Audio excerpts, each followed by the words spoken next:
ho gamers, and welcome to the MinnMax Show, a place about games, friends, and getting better.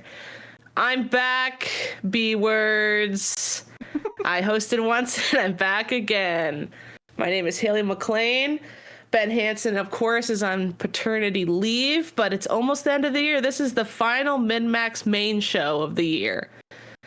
Very final one. Can you believe it? Today I'm joined by three little Christmas elves. We have Janet Garcia. Ho ho. Ho ho ho to you. I have Leo Vader. Ho ho ho. What a lovely year of MinnMax shows it's been. I can't wait to tear each other apart and ruin everything with our awards coverage. It's always nice to end the year with a bitter taste in your mouth, and Jacob Geller's also here. I'm not a Christmas elf, but I'm happy to be here. That's good. I do not celebrate, but I'm wearing lights anyway. Do you want to do free labor as an elf anyways? Yeah, Free elf that sounds good. The exposure is great. Yeah, exposure's great. Good benefits. Well, today we have, believe it or not, still more games to freaking talk about before the end of the year. I don't know how we did it, but this panel today has played even more new games. Color me shocked, because I don't have time to play anything before end of the year debates. Yeah, we got some fun games to talk about. We're going to be talking about Pipistrello and the Cursed Yo-Yo, a game that Janet picked up recently. Unbeatable, fun rhythm game that just came out this week. It Takes a War, which I'm excited to talk about that one. That one's a little bit weird. Skate Story, the one where you're in hell and you're skating around. And then as a fun little final segment, I think we were able to get the big man himself, Santa, Huge. the holliest, jolliest, big, fattest elf on the land. Wow. And he's dragging his belly onto our podcast feeds, and he's going to be determining if we're yummy if we're naughty or nice. You notice how half the Christmas songs makes it sound like he's a monster hunter creature. Hey, Kravis, you ever notice how right? half the freaking Christmas songs are about wanting to sleep with Santa? You ever notice that? Huh. Half is maybe putting your hand on the scale a little bit, but 75%. it's more than you would think. It's way more than you would think, and it's kind of messed up. But that lovely little elf will be here, and he's going to determine if Janet, Leo, and Jacob have been naughty or nice gamers with a bunch of different gamer criteria. And then, of course, our Patreons have supported us throughout the year, and we're going to pick a beautiful question of the week. And they get what's the reward? It's like very appropriate. The Muppets Christmas Carol vinyl from I Made Bits. Beautiful vinyl. I Made Bits sent us the Christmas Carol vinyl, and the best question will get that. Ho ho ho. What do you guys think? How are we doing it this late in the year? I don't know about you guys. How have you played these games? Because we love what we do, baby. I wanted to play Skate Story so bad, and I have not had a moment. Me too. The time kept clicking away. Making a list and checking it twice, and that list is games that people recommended that I should play, and then making that list as small as I can, and then getting through some of them. That's how I've been making my way. Yes, realisticifying my initial list was really important. Yeah. Like, these are actually the couple that are really important. You know, we all have big dreams of playing every single indie, but we'll have Santa pass judgment on that, won't we? Santa's going to pass some harsh and fast judgment. We'll see if you guys get your Lego sets you wanted, or if you're getting a big fat stack of coal. It's a big important time of year. The MinnMax Awards is our first thing we do before the 210s Part 1, 210s Part 2. MinnMax Awards is our best moment, best thing, dumbest thing, and we have already recorded that, and it's already available for Backstage Pass patrons at the time of you hearing this. And then 210s Part 1, 210s Part 2, those will be recorded coming up super soon. This Saturday will be Part 1 at 7:30 Central, and this Monday will be Part 2 at 7:30 Central. So by this Monday night, Backstage Pass patrons will have either watched live or will have the unedited archives of our recordings weeks before the secrets are out about what we pick for Game of the Year. And also coming up, we do have our live reaction to the Game Awards this Thursday, the 11th at 6:30 Central. And this Thursday as well, MinnMax is doing a reaction stream to the Game Awards. But what's also fun about that is we're going to be pairing it with the charity drive to raise money for the Small Museum of Minnesota. Minnesota has been facing a lot of, how would you guys phrase it? Ignorant attacks for labeling your Racist Somali attack. population. Yeah, racist. malicious Actually, lies. not ignorant. They know what they're doing. Right. Yeah, malicious, evil, those kind of words attacking the Somali population of Minnesota.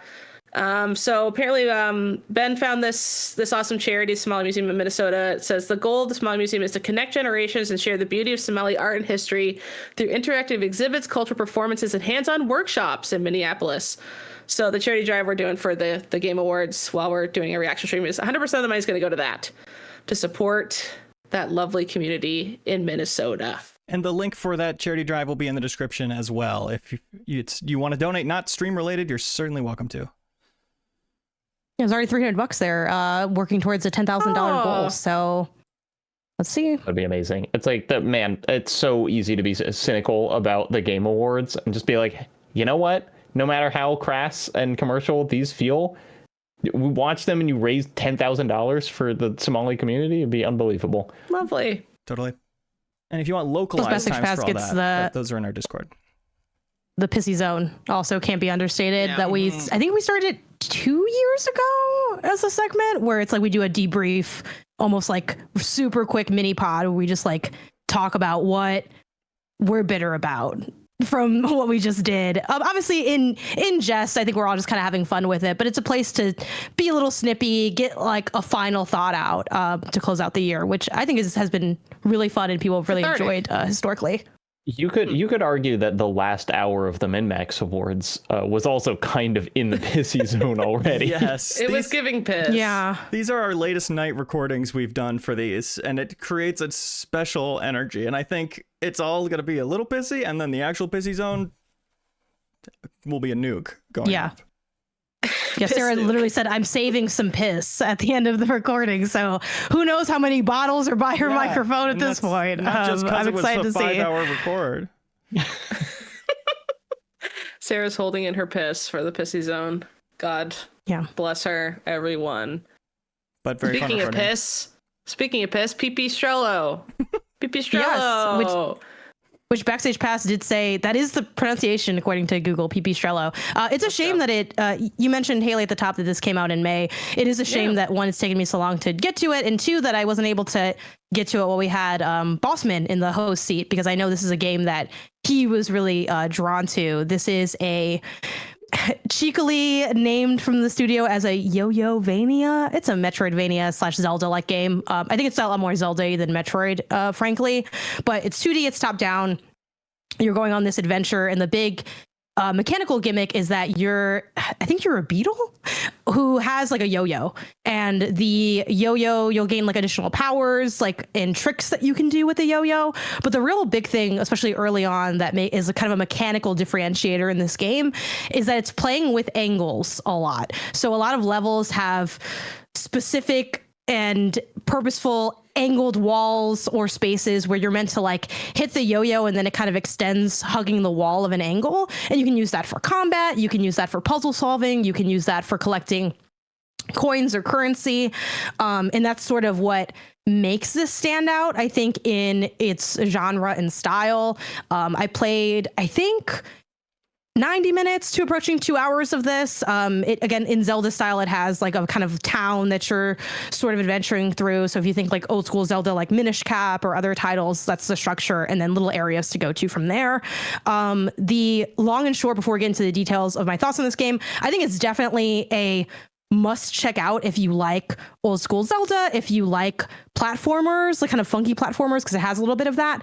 But frankly, it didn't really light my world on fire, and I'm not going to continue seeing it through, just because I think the weakest part of this game is the combat. It does feel kind of like, again, old school Zelda. It's a little stiff, right? You're kind of just walking and you have a quick animation, and that's sort of it. I think in Zelda, that isn't great, that bad, because it's so much about the exploration and the puzzle solving. But in here, they do make a point to have like bespoke combat rooms where you're fighting like several waves of enemies.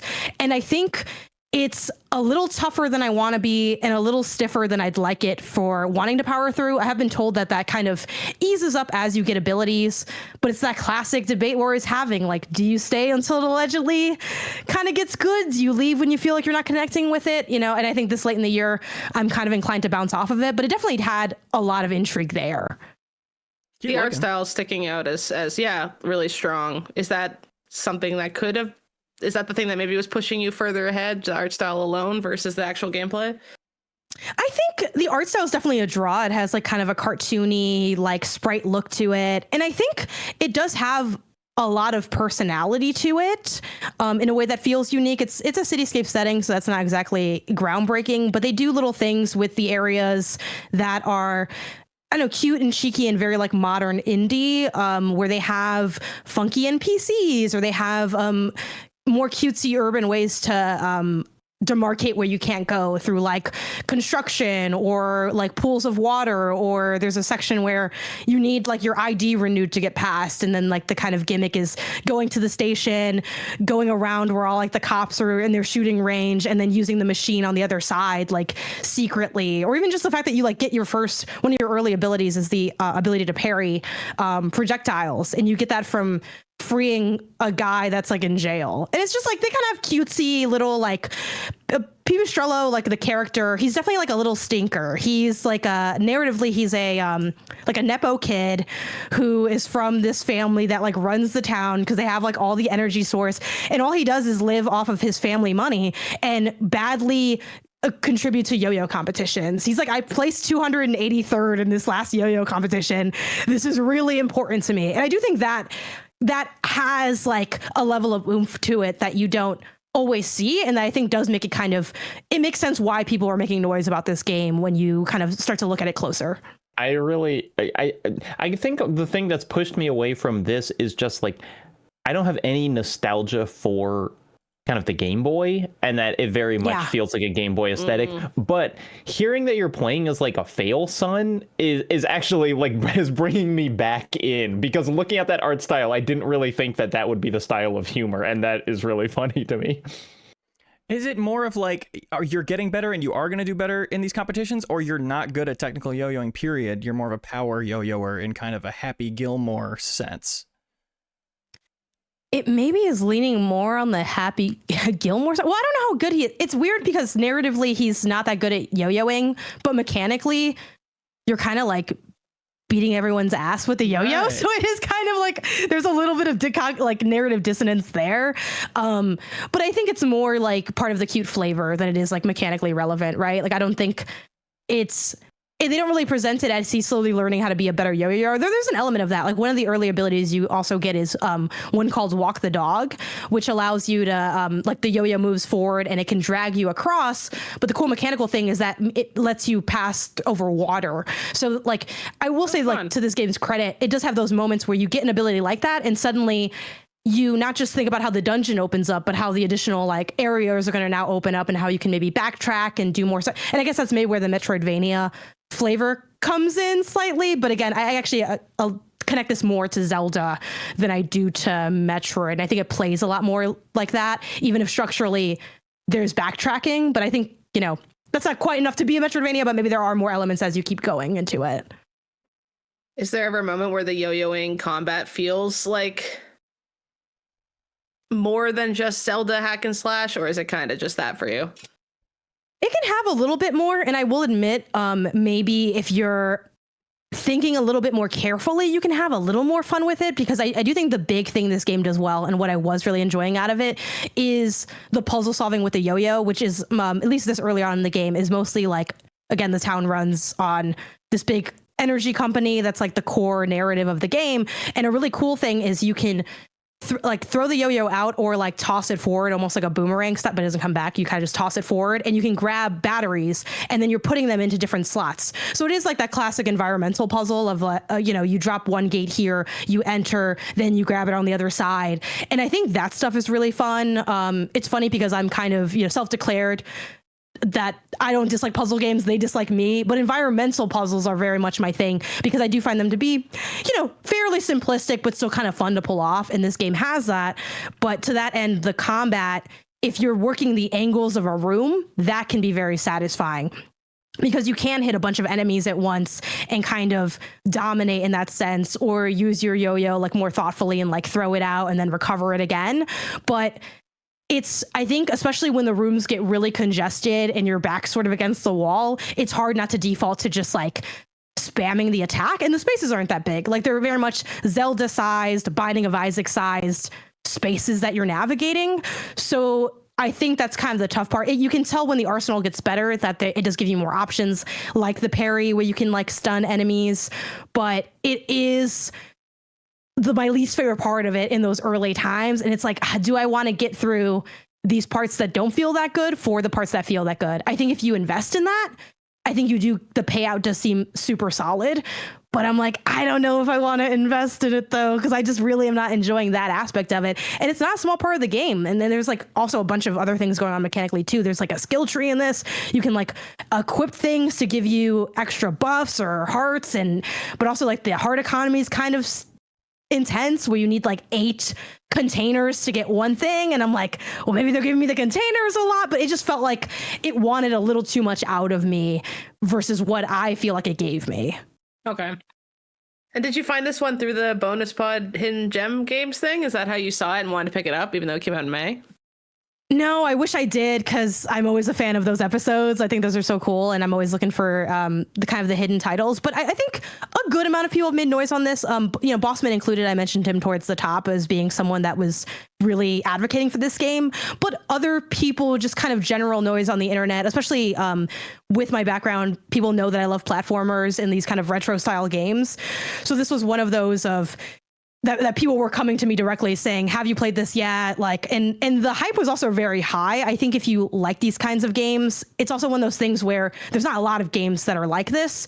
So if you are into this genre, you're kind of really thirsty for content in here. And because there is good stuff in here, I think a lot of people do invest and do feel like they get that payout. But yeah, this was one where a lot of people were telling me that once they played it, it hit like in their top 10s. And it like, I think the people it worked for, it really worked for. So I'm like, okay, well, let me see what's going on here. And again, there's some interesting stuff, but it doesn't quite execute as smoothly as I would like it to.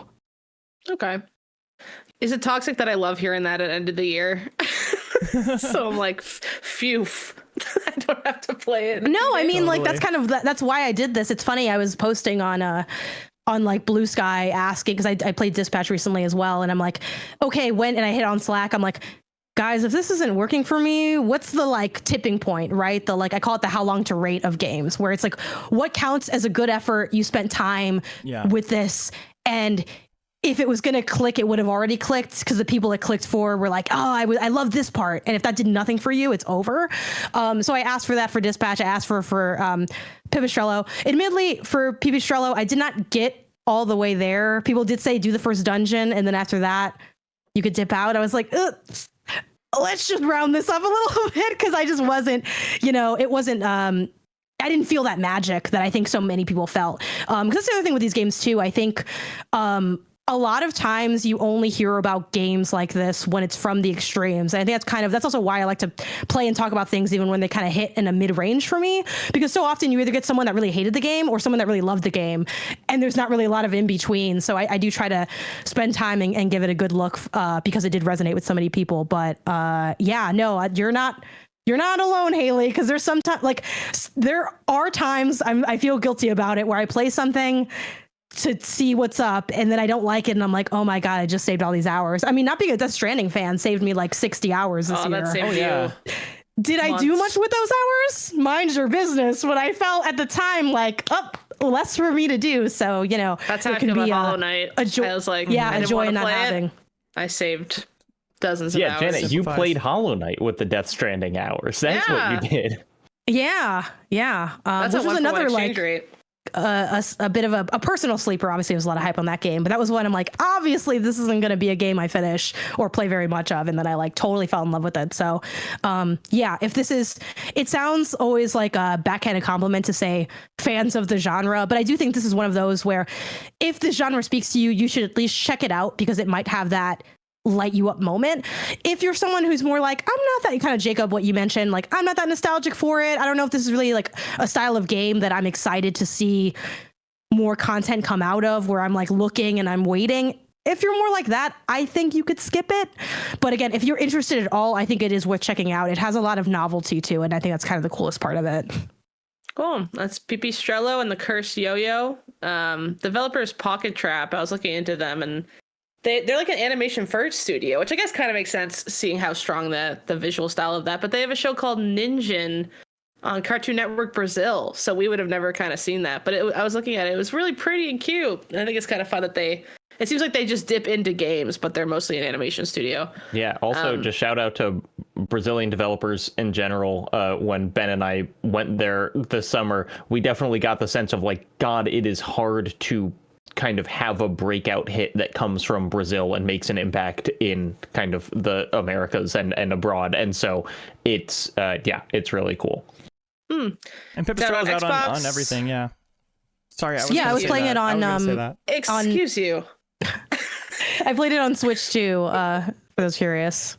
Runs That's great. one of the ones I was going to mention. That's crazy. Me but too. Yeah. Anyway, but first. that's all right. Whatever. And next up, next up is Unbeatable, and it's on PS5 and PC, Xbox coming. I'm going to say that right off the bat, so Leo can't get ahead of me. Got it. Haley, guess what? What? I beat it. They called the game Unbeatable, not to me. How dare you? Those lying developers. When will it stop? Next, Stranding is going to be alive. You're telling me the world is full of lies? This is from D-Cell Games, published by what? The ops are white in Call of Duty?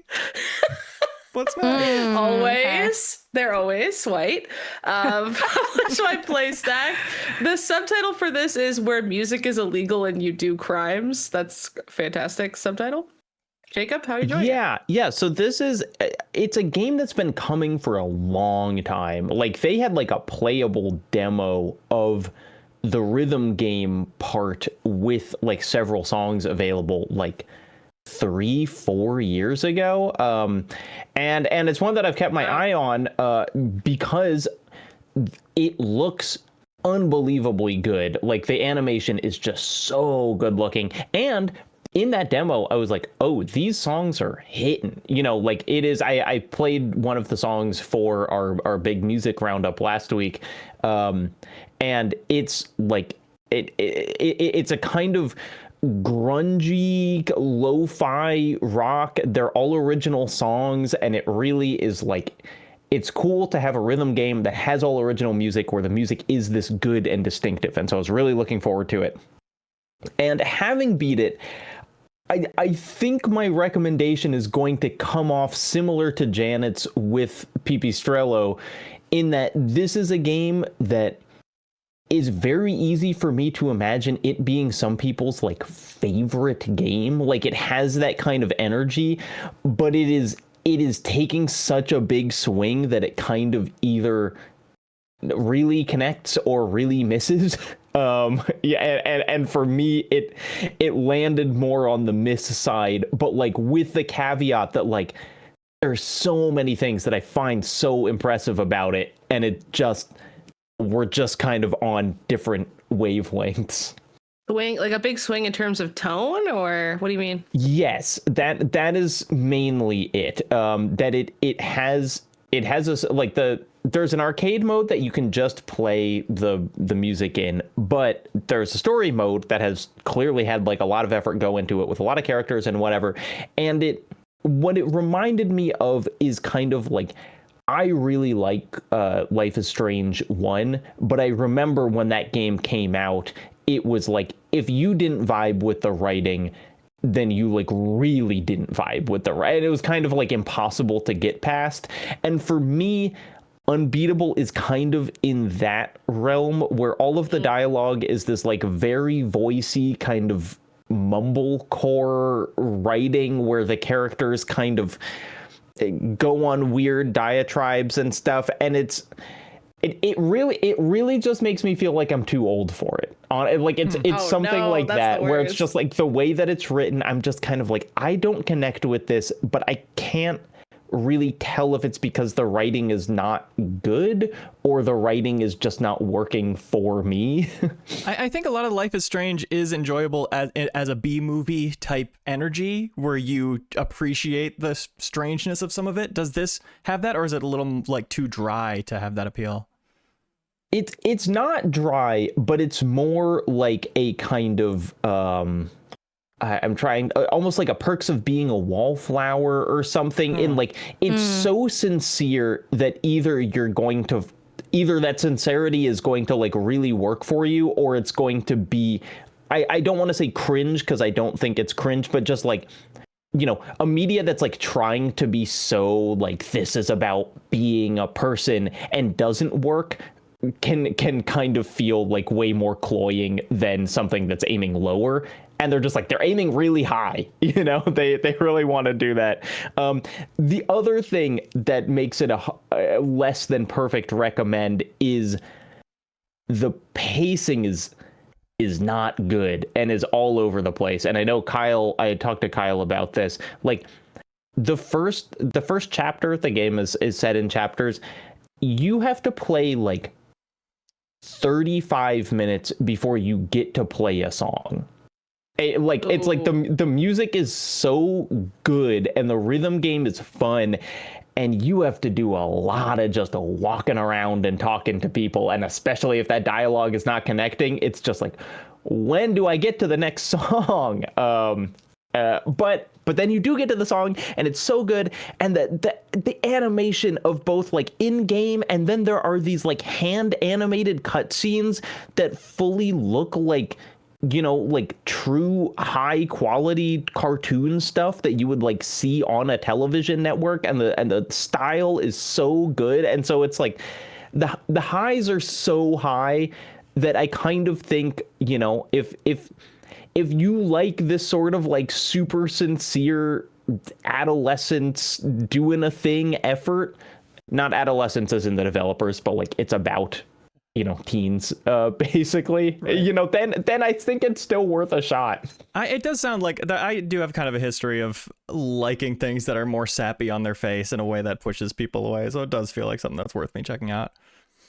Yeah. And does this feel more like a story game that has a rhythm game inside of it, or is this a rhythm game that has a story? No, it's a story.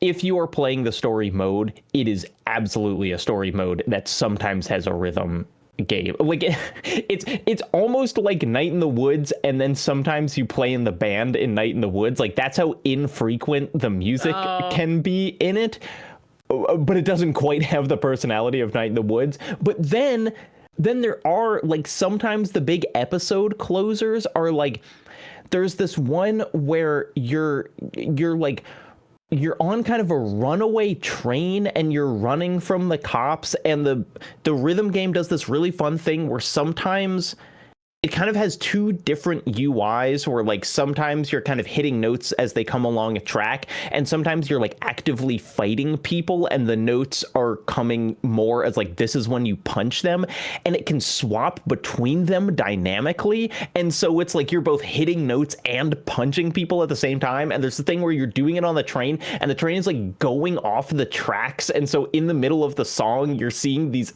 incredible animated sequences of the train like flying off the tracks, and it's like, it's so good. And if you could just play those, you know, if you made a highlight reel of this game, it would be a 10 out of 10. But there's just like, there's a lot that doesn't quite work in the middle of those parts that really do.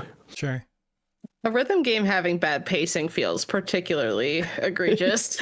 Yes, it does. Like, it's very forgiving in almost every other genre, but like, if I like seeing the trailer of how fun that and punchy that rhythm game stuff looks, hearing I have to wait a exorbitant amount of time to even like start to do that does sound not chill. But like, I'm someone who like, I like the Life is Strange writing. Some of it's annoying, but I kind of like that I hate it, if you know what I mean. And then I'm attracted to like games like Goodbye Volcano High or stuff like that, where it's like, I'm a teen, you don't get me, I'm a teen, and I'm like, yeah, you don't get them, everybody. So it sounds like I'd probably be fine with the writing in this. Yeah, kind of I like Goodbye Volcano High as well. I think one of the troubles with this one is Imran Khan has a really good review of this on restart.run, and he wrote basically like, the game introduces a number of really interesting premises and then slowly gets bored of each one. And like, and that's kind of what it feels like, where it's like Goodbye Volcano High is like, it's like, hey man, we're in a high school the whole time, you know, like that's what this game is about. And this is like, oh, there's you're waking up in a weird world and there's kind of a fascist government. It just kind of gets interested in things and then drops them, and you don't really, it's hard to know like where are we going with this. It kind of doesn't have focus, but still I think it's really cool, and it's an ultimate like glad it exists game. To get a little Ben Hansen. They get a little Ben Hansen. They did a great job. Let's give them a hand. How long did it take you to beat it? Is it pretty short? About 7 hours, so like not super short. And you do unlock more songs to play in the arcade, and I did play the arcade mode some as well because the rhythm game is fun. Cool. Hi. Are you trying to play games in your bed, but your boyfriend is trying to sleep? But you also like to listen to the TV, so you have both the audios going, so you can hear both things? That's a normal thing to want. But before now, it's been impossible. Introducing the Turtle Beach Stealth 700 headset from Turtle Beach. Have you looked into this? Would it fix my problem? Yeah. With its new cross-play technology, dual wireless transmitter system, you can have 2 audio inputs going at the same time. Its specific example is connect your phone for music streaming or taking calls at the same time as being connected to your console. Listen to your favorite songs while gaming, all done with the Stealth 700. They say it right here. And then they say Haley at the end of that sentence. It's weird. Yeah. Did you arrange this just because of my marital problems, Leo, this ad read? It's actually serendipitous. It's actually quite serendipitous. Heal your relationship today, it says here, with the Turtle Beach Stealth 700. The code MinnMax will get you 10% off your entire order at turtlebeach.com. They have tons of great stuff, not just headsets. Check out their gaming lineup, keyboards. What else? What could you game with? Janet, Jacob, what do you game with? A controller. I know what I'm gaming with now. Monitor. Yep, that's hands. Those are good answers, Jacob, but Janet is what I was looking for. Janet's answer was more what I was looking for. Thank you, Janet. My answer is Jacob's answer. Oh. And also my own answer, so that I cover all my bases. Damn, she's good. Once again, the code is MinnMax for 10% off your entire order. Michael, maybe look into it. There's got to be dozens of Michaels who listen to this show as well, so we've activated too many referrals. Yeah, who knows what Michael we're talking to? Could be Michael anybody. Peter Tucker. Michael Peter Tucker. This is about you. There are multiple Michaels in Haley's life. That's true. Yeah, actually. It's too many. They all want me to wear headphones and shut up. Messed up, am I right? Sexist. It's giving misogyny. Thank you, Leo. I appreciate that. I should be allowed to play things as loud as I want, and it's called feminism, baby. Actually, I saw people writing in the comments of the Pope Leo video saying I'm financially abusing Michael. Financially? Yeah, with like my bed thing. I'm like, I gave you a big bed. I'm allowed to be loud in the bedroom. Like that's called financial abuse, sweetie. And I'm like, how dare you? Wow. I will say, future MinnMax trips, do not put me in the same room as Haley, because the idea of just like a bright set of screens staring into my eyes as I sleep is too much. Check out the latest New Show Plus to hear what Haley's getting up to in bed. Hey, that's a good ad read for it. There you go. Next up, we got It Takes a War. Pew, pew, pew. Jacob recommended this game to me, and I played it. It's very short. It's by a developer named Thomas McKinnon, published by Pantaloon. It came out in November, but it's on PC and itch.io. Haha, Leo, take that. And this is a fascinating little game. It's... How would you describe it, Jacob? Without spoiling it, I guess, because it's one of those ones you don't want to spoil because it's kind of fun to not know going in. It's really... I think we're going to have to talk about just the central premise. So if you don't... It's a game with a lot of surprises. So if you like just a narrative experience that's kind of like pushing the genre, maybe just skip this section entirely and go give it a try. It's like $5. It's worth playing. It's like an hour and change long. Yeah. So It Takes a War, it boots up into basically a Counter-Strike Dust map. You know, like that's what, when you start playing, you are just playing like, you know, the most iconic Counter-Strike map, and it is a multiplayer game, as it tells you. And as you're playing, the people that you're playing with start just having just chatting with each other like you would chat in a multiplayer game. And you stick with this group, and they keep having conversations, and gradually a story happens, like with just with people talking to each other in this multiplayer game.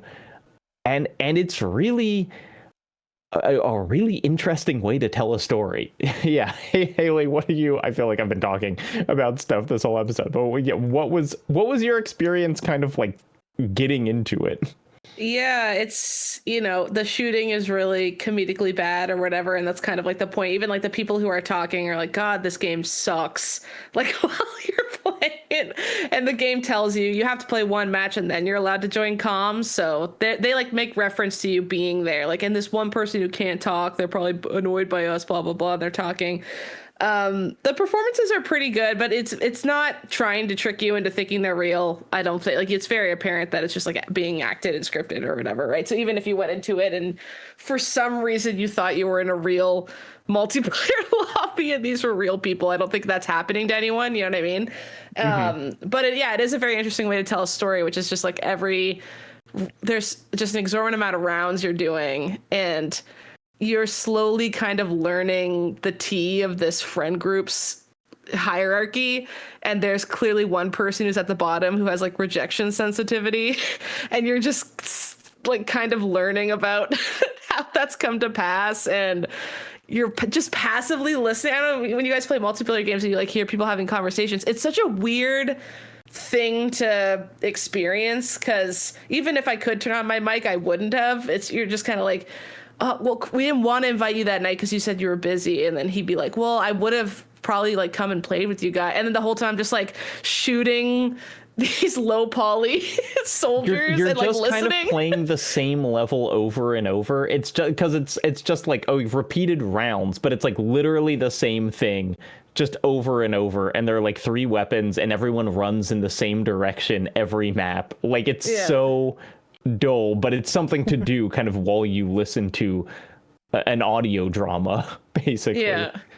And there's like a fourth wall breaking stuff where they very much turn the camera on you and start like poking at your Steam file and like you being like, what the hell? Like it's like knows too much about you and stuff like that. There's some really good, there's a part, gosh, it's like, I want to say things, but I don't want to spoil it for people playing it. I'll say the performances are good in that, one, everyone's Scottish, which I just think is like fun. It's like a fun thing to listen to because it's kind of fun to listen to a Scottish accent. Thank goodness you're and here style accent humor. Yeah.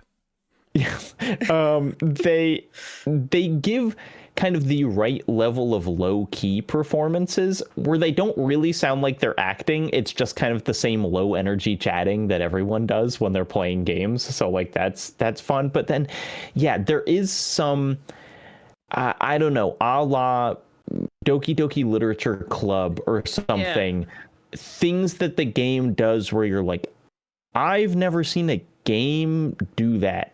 Like I didn't know that you could program a game to like do that specific thing on my computer. And there's a moment that made me like jump out of my chair. I'm curious if it worked on you, Haley, because it really one audio thing. I literally went like scared the crap out of me. Can we just say like skip forward like a minute if you don't want to hear this? Because I want to talk about it so bad, and we're not going to. Thank you, Leo. Thanks, Leo. Okay. There's a part of this game where the game shuts to desktop, which is a thing that you've seen games do before. You know, it's like, oh, you're playing the game and then it shuts itself down.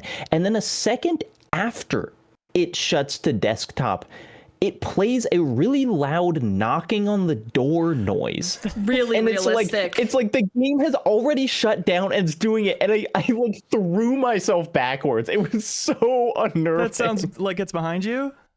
Yes. That's like a Discord prank sound so I've gotten with.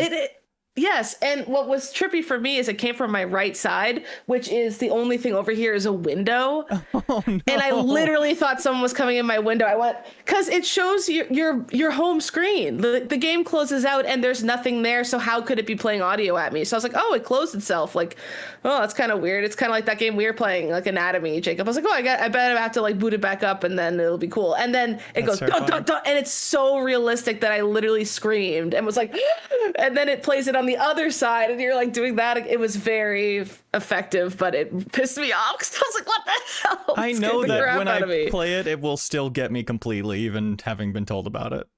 Yeah, it's so good. And it's like, there's a whole fun story going on that's really good, and that's not a spoiler for you, Leo. You can take the spoiler hat off, okay. I think, and Janet, thank you. It's like that didn't ruin anything about the story, and I think the story is worth playing because I think it's a really like neat story, but then it just has this bag of tricks that it sometimes uses. Yeah, it's weirdly the most scared I've been all year was that moment. Yeah, more than anything in Silent Hill F. 10 times more than anything in Silent Hill F, and it got me. And then there's a really fun like big moment at the end where you're walking through something and you're just like, what the hell? Like, it makes me want to go check their privacy policy to learn how they're collecting data. I'm like, I didn't consent to this. What's all this here? Kind of energy sort of thing. Mm-hmm. Very fun. But yeah, the overarching story is kind of just like about like online relationships and fostering those, and there's always a person at the other end of the screen kind of thing is sort of the overarching vibe. But it's an interesting, like you're saying, Jacob, an interesting way to tell that story that had me feeling weird. Feel like when I play Overwatch and I'm listening to just randos talking and I'm just like a passive person in their discussion. Like, that's a weird place to be, and that's how the story gets told to you. It's like, that's pretty unique and interesting. And it's a very short experience, and again, like Jacob was saying, very cheap. It's like $5. Fun little thing. Probably recommend it. Cool. Hi. That's. Oh, hi. Hi. Try Hello Fresh. HelloFresh is sponsoring the show again this week. We love HelloFresh here, folks, especially Ben Hansen, who uses it. They send him his meals, and he makes them, and he loves them, and they're yummy. And who does somebody else here use them?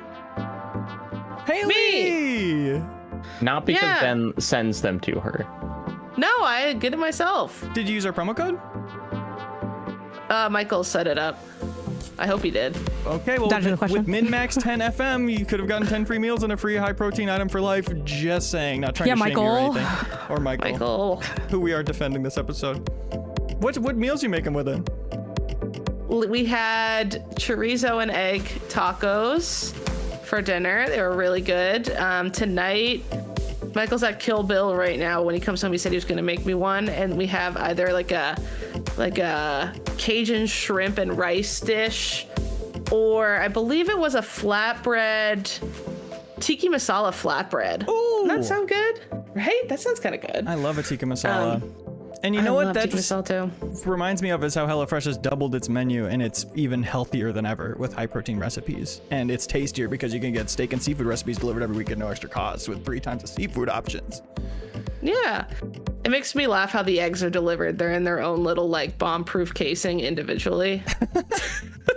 They come in there in their own little boxes. It looks really silly. That's nice. The eggs be getting broken from doing absolutely nothing, so that's probably for the best. Once again, our promo code is MinnMax10FM. That's for 10 free meals and a free high protein item with every item for life. Is that how it works? Free high protein item with every month or something? For life? Guys, what is it? Help! HelloFresh, help us, please. What's our call to action with the high protein? It says free high protein for life. Okay, well that sounds pretty crazy. Even if you end your subscription. Well, that I can assume is not true. Well, you know what? Just say at the end, right? Terms may apply or something. Terms right? may apply. Terms and conditions do apply. Okay. Asterisks. Boom. We're now bulletproof. Yeah. It's one per time, baby. box with an active prescription. So one per box. That's not even. Oh, okay. How often does a box come? Once a week. That's 4 a month, and sometimes 5. And then you also can say, like, I want to skip this week, and they don't charge you for it. So, like, Christmas is coming up, so we're going to say no to the next 2 weeks because we're going to be, like, going to people's houses or making spunky holiday recipes and stuff. So we just, or if we're going on a trip or something, we just go, not this week. That's fantastic. The MinnMax 10 FM 10 FM is our promo code for HelloFresh. New Year's resolution, huh? Cook more? What great timing for an ad like this. You're welcome. It's perfect. Bye. Bye.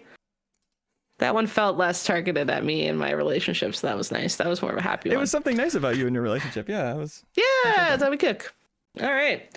Final game of the year that we're talking about. That's new. Bum, bum, bum. You guys ready for the final freaking new hotness of the year? Wow. The final game Can only end this way. Can only end this way. It's Skate Story, which came out 2 days ago, December 8th, by Sam Eng, E-N-G. He didn't even have a studio name, just a person. Love that. Yeah, it's published by Devolver Digital. This is your skating through the underworld. I remember seeing a trailer for this a long time ago. It was very enticing pitch. It's you are a demon made of glass and pain. You need to skate through the underworld and fulfill your quest of eating the moon. That's what you need to do. Straightforward enough. Who's playing this one? Who's playing this the new hotness? Has anyone played it other than me? Jacob's the only one. I really want to, but I keep having to put Leo. up MinnMax content. That's not important. It's not Also, important. You know it. Yeah, I'm a bad gamer, as Santa will decree later. But also, I'm not going to lie to you. I don't know if it's happened to anyone else. This was one I was also looking forward to a lot. Mm-hmm. But then I feel like some of the rumblings haven't been that favorable. Are they wrong? Oh. Does this game rumbling? I've only heard good reviews. I guess I'm on the side where I've only seen the mixed reviews. So put me on your side. But yeah, how does this turn out? Because I feel like skate games have been kind of having a little bit of a renaissance. I think we're at the time where people are finally nostalgic for those experiences. How does this one stack up? Yeah, well, it's why I am really interested in Leo playing this, because I'm not a skate game guy. Like I have not played any of the Tony Hawks. I didn't play skate. It just wasn't my genre growing up. And so I'm deeply unathletic, Haley, and I also resented athleticism intruding into my video games. I didn't even want to pretend to do a sport. I was like, then they're going to make me do this in real life. No, I didn't. And I mean, the first kind of like trick game that I played was, oh gosh, what was that game where you're on rollerblades and it's like Max Payne, but you're doing tricks? Rollerdrome. Yeah, I loved that game. And that had a tricking mechanic. But this it's really my vibe in that it is a style game where it is just like looking at the trailer, you're just like, oh my God, it's so the character you're playing is made of glass. And so you're just like refracting light everywhere. Every time you trip, you burst into a million pieces. The soundtrack is amazing. The soundtrack is by the band Blood Cultures, and I've already listened to it multiple times. Like I've listened to the soundtrack for more time than I've played the game, just because it's so good. And the game is fun, but I just don't feel like the skating feels simplistic to me, and I just don't know if that's because I'm not as familiar with the ways in which you can kind of like do crazy stuff in a skating game, or if the game is kind of a mechanical, it's just simplified from one of the more high profile skating games. I think skateboarding games get hard by asking huge combos of you. Like, is it a combo based game, or is it more about individual? Well, what's interesting about it is the structure really doesn't require you to do much at all. Like occasionally there are boss fights where you have to kind of like you do a trick and then you kind of stomp it to finish your chain, and you like stomp in a specific area and it like does damage to a boss. But like pulling off these tricks is not hard at all. You don't have to do any sort of skate, like complicated thumbstick. You just like, you know, you hold the left trigger and you press B, and that's how you do a kickflip. You know, like that's the kind of tricking that you're doing. And you can just kind of do like kickflip, pop shove it, ollie. You know, maybe you can get a grind in there, and you know, picking your line is important. But like, it hasn't been challenging at all. It hasn't really asked me to do anything hard, and I don't know if it will, or if it's the kind of game where it's just like, if you want to, you can, and if you just want to see the stylish game through, go ahead, and we're not going to stop you. That kind of feels like the vibe that it is for me right now. It's like the Sayonara Wild Heartification of a skate game. Maybe it you know, it plays very differently, but like it is. If the main thing you liked about Sayonara Wild Hearts was just like awesome aesthetics, awesome music, yeah, this is an awesome aesthetics, awesome music game. And it is like, I am absolutely gonna play it till the end. And I've heard that the last hour or so is really even better than the rest of it. So like, I'm loving it. I can only assess it as like an experience game and not as a skate game. Okay. It so immediately was all in on this game from the first announcement of it. Like, it just, one of those wonderful games we're so blessed to have so many of, where you see it and you go, I've never seen anything that looks like this. It's so cool looking, and it being skateboarding obviously makes it sound really fun. And I'm almost fully mad that it's coming out on December 8th. It's like, I would have fought for you. You would have had me in your corner all the way. But now you've said no thank you to me. You've spurned me. And I'll still like you because that's how big of a person I am. But I can't help you make it into the 210s, the one thing any developer cares about. The MinnMax 210s. Is the story being communicated to you in a way that's as cool as the trailer made it seem?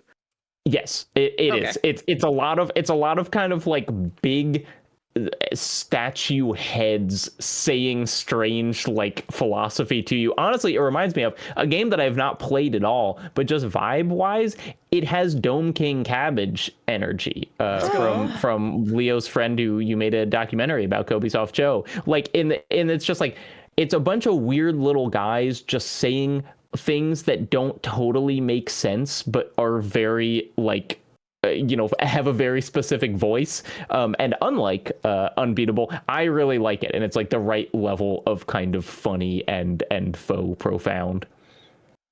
Cool. I'm excited to get to it. Do you think we could fight for this for next year's thing if you're this excited, Leo? Yeah. Next year, MinnMax? Remains to be seen. It's certainly like, I would, you know, if I felt it deserved it, I would save it for next year and to keep it in mind, no doubt. Mm-hmm. We're recording the 210s in 2 days. Yeah, so it sounds like you could maybe squeeze it in. And ask everyone else to squeeze What's the problem? Well. What's the problem? Yeah, no, I'd have no problem making a big stink about that until I have my way. No, I'll support you on that stink, because I've got the same stink. As is tradition. Yes. Check out the Pissy Zone. I'm sure that'll be a big pile of piss about that. We're just linking stinks is really what this is all about. Whoa. We're just linking stink piss. Well, that's out on what? I'll give it to you, Leo, because you're so excited. What's this out on, buddy? It's out on, it's like spurning, word of the day, Xbox, because it's out on Switch 2, PlayStation 5, Windows, and even Mac. Oh, but and not Xbox. Yeah. Mac is a huge get. I mean, not get because you don't really need it, but it's rare. It's rare. Yeah, it's like it's what I more a game met. comes out on Mac, those Mac people feel special.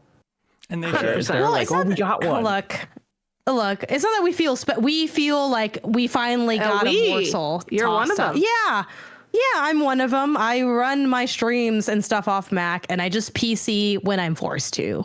I'll be honest. I turn the PC on when I have no other option. So if I could just be on my Mac, I would be on my Mac. Okay. Check out. And I know that makes me worse than everybody else. And honestly, I have, we had that sponsorship with them. That is how I've been using it for just that nefarious purpose, to play games on my Mac. Right on. They should sponsor, which is the least likable way you streams. can game, but it's how I play. So I don't know. Respect. Backstage Bass Chat says Skate Story was developed on Mac. That's So fascinating. that's good to remember your roots. That's Yeah. kind. I was a Mac girly. Look, I don't until like got this a about PC. myself, okay? I support Like- it. No, I support the Mac grind. That's where my gaming was for Mac a is where- decade. And That's you will where be I first grinding started in playing- Skate Story. Yeah, that's why I first started Oh. playing indie games. Like, I didn't play indie games until I was in college, and I played them on my MacBook that I used for school. And that thing Yeah. sounded like you could take off into the sky the way I gamed on that. Skate Story. Bow, bow, bow, bow. McGreevy Whoa, says what Indiana the- Jones made the list last year. Were we stricter this year? Definitely check out the Pissy Zone last year for a quick refresher on that. Also, Hanson had fully beat Indiana Jones, and I had played more than half of it. Like, I think if we had multiple people who were like, yeah, I played enough of Skate Story to argue for it, then we would. Totally. It's a We slippery just won't, and slope. there's no chance. There's no way. There's no chance. What's that? Leo edited in Jingle Bells. Jason edited in Jingle Bells? Jason edited in Jingle Bells. I think I hear the belly of the beast going up the roof. Going on the roof of the building. I think the big man has arrived, you guys. Unless we got an ad read. Santa! No, we're Unless we got good. an ad read. No, Santa! Santa loves it. Santa, are I you think that's sponsored by him. anything? Santa's sponsored by the love and joy and all the hearts of all the children. Oh my god, I think I hear him. Let me go look. Yeah, I've been hearing him as well. There were the Oh, Jingle hi Bells earlier, Santa. and- Ho ho ho! Hi Haley. Hi Santa. Oh, you look so good. How was your year? It was good. Busy elves. They're unionizing. Oh no. Oh, Has that been hard for you, Santa? Yes. Well, I can't union Oh, no. bust. I have a lawyer talking to me about it. I gotta be careful. If I get too in their meetings, then it's viewed. It's problematic. So I gotta take a step back. They're trying to get the reindeer in on it. I'm pissed off. They always do this in December, right when I'm the busiest. It's a tactic. Well, Santa, what are their benefits like? Poor. I will Keep die. going. They're not the best. They're just okay. But Wow. to be frank, their output's been minimal. So I'm not really inclined to treat them anymore. I'm gonna pretend I didn't hear this part so that I can still be a fan of This is off the Santa when record, this episode's Santa. over. Yes. Oh, I mean, is this off the record, Haley? Yes, Santa. No one's listening. No one's listening, Santa. No one can hear. Don't worry. Well, I'm ready to be on your podcast. Thank you, Santa. Oh my god, this is Michael Reno's Santa's hat. I just realized because it says Reno on the inside. I must have stole this at some point. Or Santa did. Whoopsie. Where are these little... I think that means he becomes Santa Babies. next, if they were following the Santa Claus logic. Which we Where are these little babies? I'll find them for you, Santa. Jason, keep all of this. Santa, they're over here. Turn it on up, this actually. call. Oh! What's their view on unionization? I think Jacob's very anti-union. He's a video about it, or pro-union, I should say, Santa. Oh. Ho, ho, ho. Santa! Santa! Hello, my little babies. You know, I think you do look different enough than I expected to warrant the amount of time you were away, Santa. But Well, Santa's hat, it's very hard to wear this hat and headphones. Yeah, that looks crazy. You gotta get Thank the Turtle you. Beach Stealth 700s. I think Santa does. Maybe Santa will put this on top. Santa There's no other place that cord can go, Santa. Santa noticed that Haley's friend Michael Reno's hat is his hat, and she must have stole it one year. Whoopsie. Good move. But I mean, this is Santa's hat. Welcome to Santa. Her hat fell off for audio listeners. Michael Reno's hat fell off, right? Oh no, my hair is tangled in my not Turtle Beach stealth headset. There's your the amount of problem. Michael Scott This is- energy emanating off this whole segment is Not palpable. great. We're already 5 minutes into the segment. Oh. Is it only 5? What do you mean only? We're just getting started. Santa, what have you done with Haley? She's having a long nap. Oh my God, he killed her. Oh, She that's needs scary. it. Actually, I think you're one of my little elves, little boy. You look like a little elf. I'm cosplaying. Are you a defector? I'm dressing for the job I want. If you'd have me. Oh. What's your experience in cheap labor? Done my fair share of cheap labor. Didn't try to unionize or nothing. Just kind of went along with it. Oh, ho, ho, I love to hear it. And I really I don't like giving gifts like I want to, but it's really hard for me to do. It's not my love language. So hopefully that's not a deal breaker. Sounds like you have a bit of the Grinch in you, little boy. Maybe. I fight it, but these things are deep in there, Santa. Well, that's why I'm here. We're here to figure out where you guys are on the naughty or nice list. Gamer edition. Oh. Santa loves Call of Duty and he knows games, and he's here to talk to you. Not the latest one, that one's bad.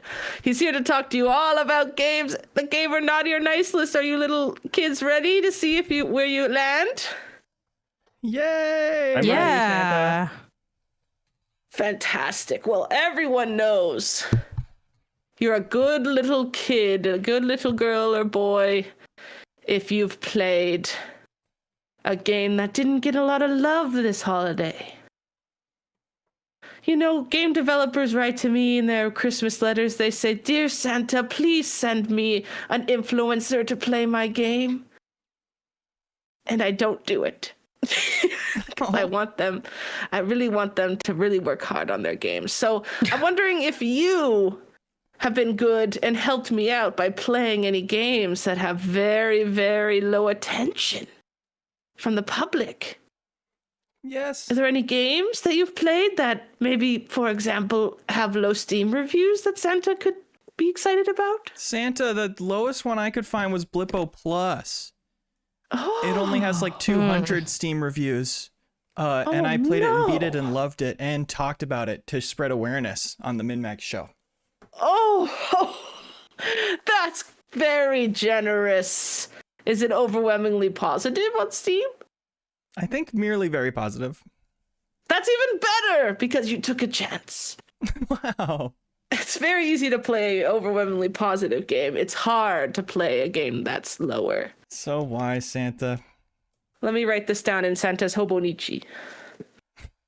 Santa uses that for his naughty nice list now. Cool. What about you should you, use Trello. Jacob? Don't tell Santa his business. What about you, Jacob? Well, you know me, Santa. Even though I don't celebrate Christmas, I am kind of an overachiever Yes. in this regard. So my lowest reviewed game on Steam, I think, is actually It Takes a War, which only has 167 reviews.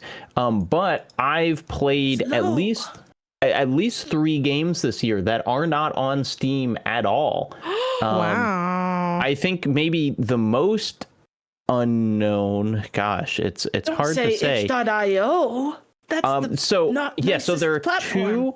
There are 2 that are on itch.io. There's a game called Onthekect, which is spelled Onthechecht, which is an itch.io kind of memoir about someone's grandparents being taken to Sobibor during the Holocaust. It's a very sobering game. It's a very kind of, yeah, ho ho ho indeed. It's a very kind of like memoir style remembrance of them. There's a game, Santa, called Killover, which was part of the Mark Brown's Game Maker's Toolkit game jam. And let me tell you about this game, Santa. It's a game where you start and there's a little dummy somewhere in the level, and you have to go and shoot it. And then you start again, and you have to shoot both that dummy in the level and the copy of yourself doing the motions that you just did it. So, Santa, in Ratchet and Clank, that one that has time mechanics where you've got all the little guys running around? Yes. What if with that, you had to keep killing all of them that spawned, but then if you accidentally shoot yourself from one of the other guys, you die. And so you just keep going and going, and the level keeps getting more and more chaotic while you're doing this. It's so cool.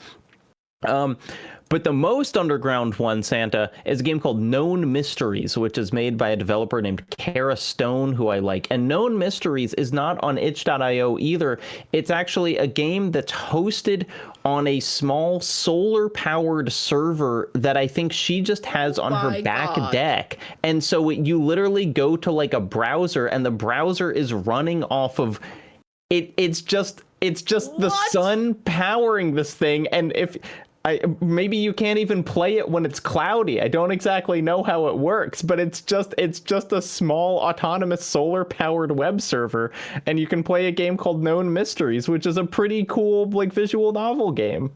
Santa says that's the most ethical way to play a video game he's ever heard. I think it might be. Good. That's worth 2 good boy points at least. Minimum. Uh-oh, Janet. Good luck following that. Nice boy bomb. When you show up to the indie off and Jacob Geller's there. Anyway, mine are so normie now in comparison, but I'm going to go with, for games I played, Sacre Bleu, which is spelled SACRE, and then Bleu is BLEU. It's like a bullet timey action platformer.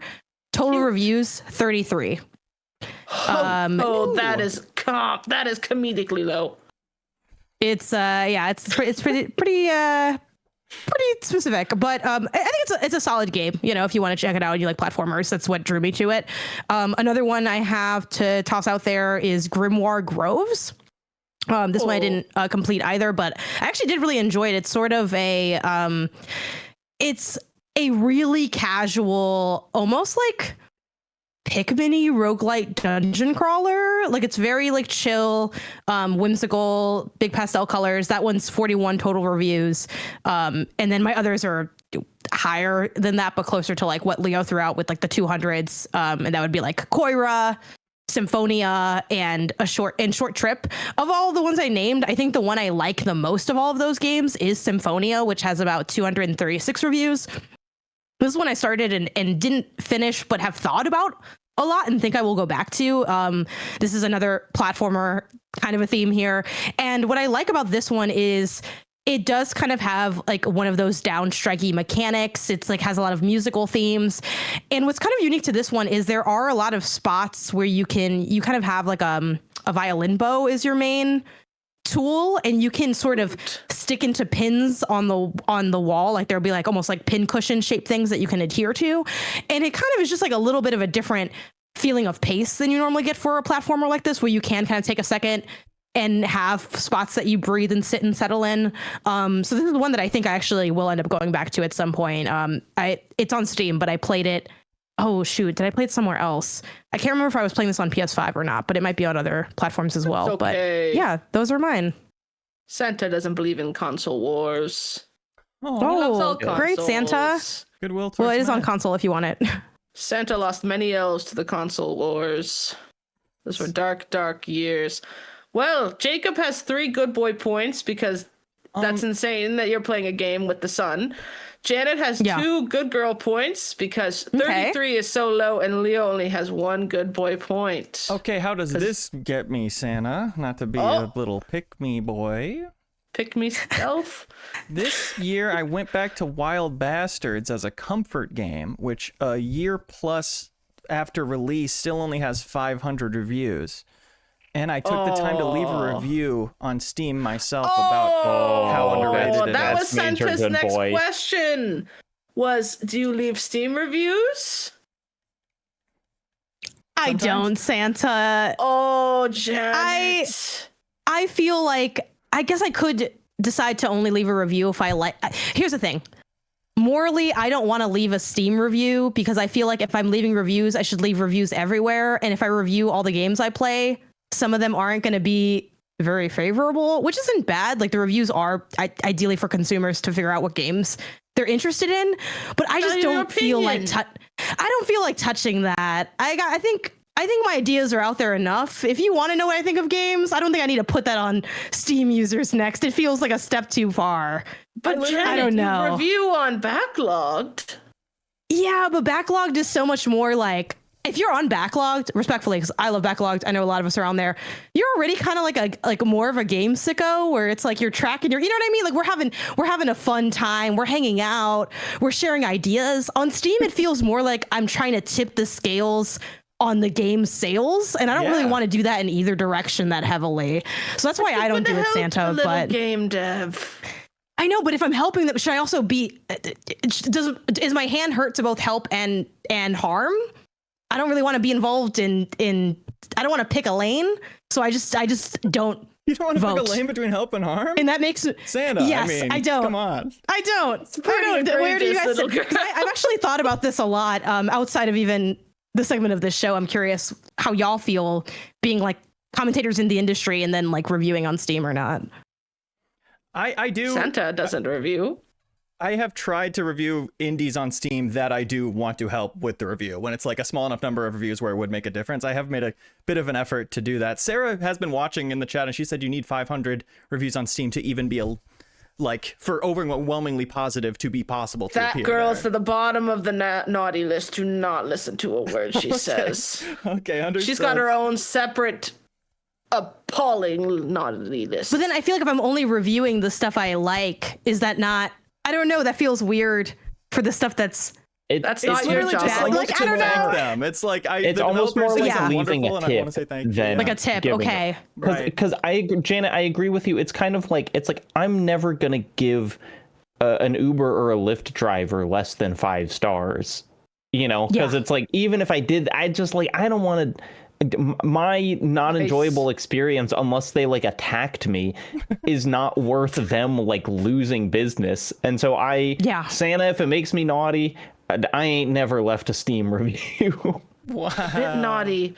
You guys had some interesting ethical points, but ultimately I think Leo's gets a sole good boy point for that. What if I told you this year I also reviewed on Steam Keep Driving, Promise Mascot Agency, Despelote, Don't Skin be Deep, a kiss and Consume up. Me. Okay, that was too No, much. kiss up, Santa. Take a point away.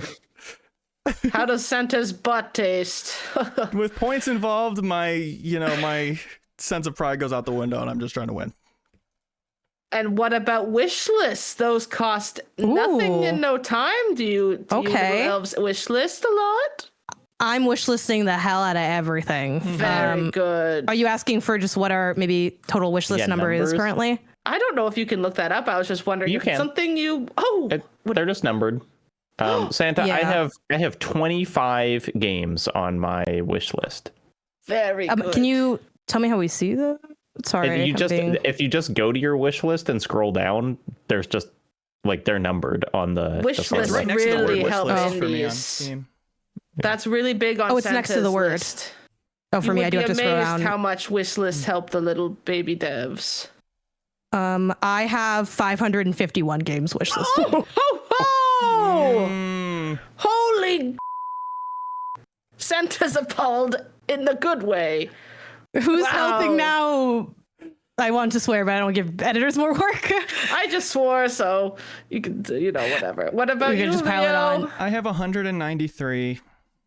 Very good. Also, wow. Okay, but everyone here- gets a good point, but Janet gets 2. I do have a question. When you get a game, it doesn't go off your wish list. So how many games on your wish list are also in your library? Not out yet. I might be doubled able in to your sort library. that. I also have removed some of them for that reason, and wishing now that I didn't. Now that it's matter for my I also sources. have. Case. Why wouldn't they just take them off your wish list when It's you? crazy. I know. Well, yeah, I don't know why they don't. I think they should. I know that it is always good for stuff to be wishlisted even if the game is out, so maybe that's why they don't. But a lot of mine, I do try to remove ones that already came out, or not already came out, but that I already have for sure. And then sometimes I do to make an effort to go into my wish list and kind of clean it up. There are some games where it's I wish listed it, maybe I kind of already decided that I no longer am interested in the game, and I'll remove those as well. That's usually reserved for the game's already out and I've sort of decided not to play it. I don't know how frequently I do that, but the ship is ran. It's not just collective the whole time I've had Steam. They might not What be getting about removed from the this? wish list because we are redeeming codes for them, so that's how out of touch we are. That's a good point. I'm What eating about with my this? silver spoon off my wish list. Yes. Have you ever received a code and either not put it in or put it in and not play the game? Yes, Santa. Oh, I have sinned. Plenty. Santa, Yes. I can't even tell. I'm looking at an uninstalled Blippo Plus in my library right now. Those I will say, codes could Santa- be going to little boys and girls who would really love them. I have made it a big effort. I know this is like bare minimum to really just instantly redeem every code I get. Even when I get cold coded, which is how I refer to it when someone just says, hey, I'm just giving you this. You didn't ask for it. Here's a code for my game. Like I'll even go and redeem those like immediately as just like, I don't want to leave that on my to-do list anymore. So I think I've gotten a lot better about that, but redeemed and not played. Oh, I've sinned. Naughty. You Santa can say doesn't sort by count in unplayed sins. on your Steam and see how many this year, and mine is 19. Leo. Wait, oh gosh, how do you sort Are they by at that? least AAA, Leo? Yeah, a couple of Yeah, how do you them. see that? Metal Gear Solid Oh, Delta's on there. I see. Good. That absolves some of the naughty. To get Kojima a little bit. I have so many unplayed games, Santa. Oh no. Santa. 170 unplayed games in my library. Some of them, it's like, okay, I have Company of Heroes, and then there are 3 DLC packs, and it counts that as 4 games. DLC So, gets Santa, I think worked on the same as any mainline title. No, You're right, okay, Santa. I forgive guess. me. I haven't played Lost Planet 3. I haven't played That's Santa's favorite. Serious Sam Fusion 2017 beta, and all of Mrs. these are in Claus my loves that library one. for some reason. Now, here's the big whomper. How many indies and how many AAA studios games did you play? What's the ratio? Because if you're only playing the big game, billion-dollar budget games, what's the point? So Santa, a question of clarification. I'll allow it. In this naughty or nice question, are we sorting everything into just either this is indie or AAA? Those are kind of the only 2 options. Santa believes in AA, but Okay, they're just so- neutral points. Oh, so Santa, I've the same organized the difference. list, but it doesn't. Yes. It doesn't do, because I don't know how you would qualify that. So I guess. Obviously, Santa qualifies it with multiple different Okay, well then factions, Santa, such as you team asked that in the size. question that we were preparing for. I have a spreadsheet, Santa, but I wasn't ready for that. Spreadsheets. Well, that gets you a good point. That gets a good point I also for have a spreadsheet. preparation. I can, Santa, I Janet can gets one share too. pie charts with you. Oh my! Please do. Please tell us the ratios. Okay, so Santa, I only keep track of the games that I beat, so I don't know of just all games that I've played this That's year. great. But I've beat 60 games this year, and Wow. if it is just a binary of indie versus triple, if it's just kind of indie or not indie, which is how I've sorted these, then I've beat 41 indies and 19 AAAs. Very good ratio. But I have an important question, Santa and the rest of the people on the call, which is, what is Deep Rock Galactic Survivor? Is that an indie game or is that not an indie game? Is the studio owned by anybody?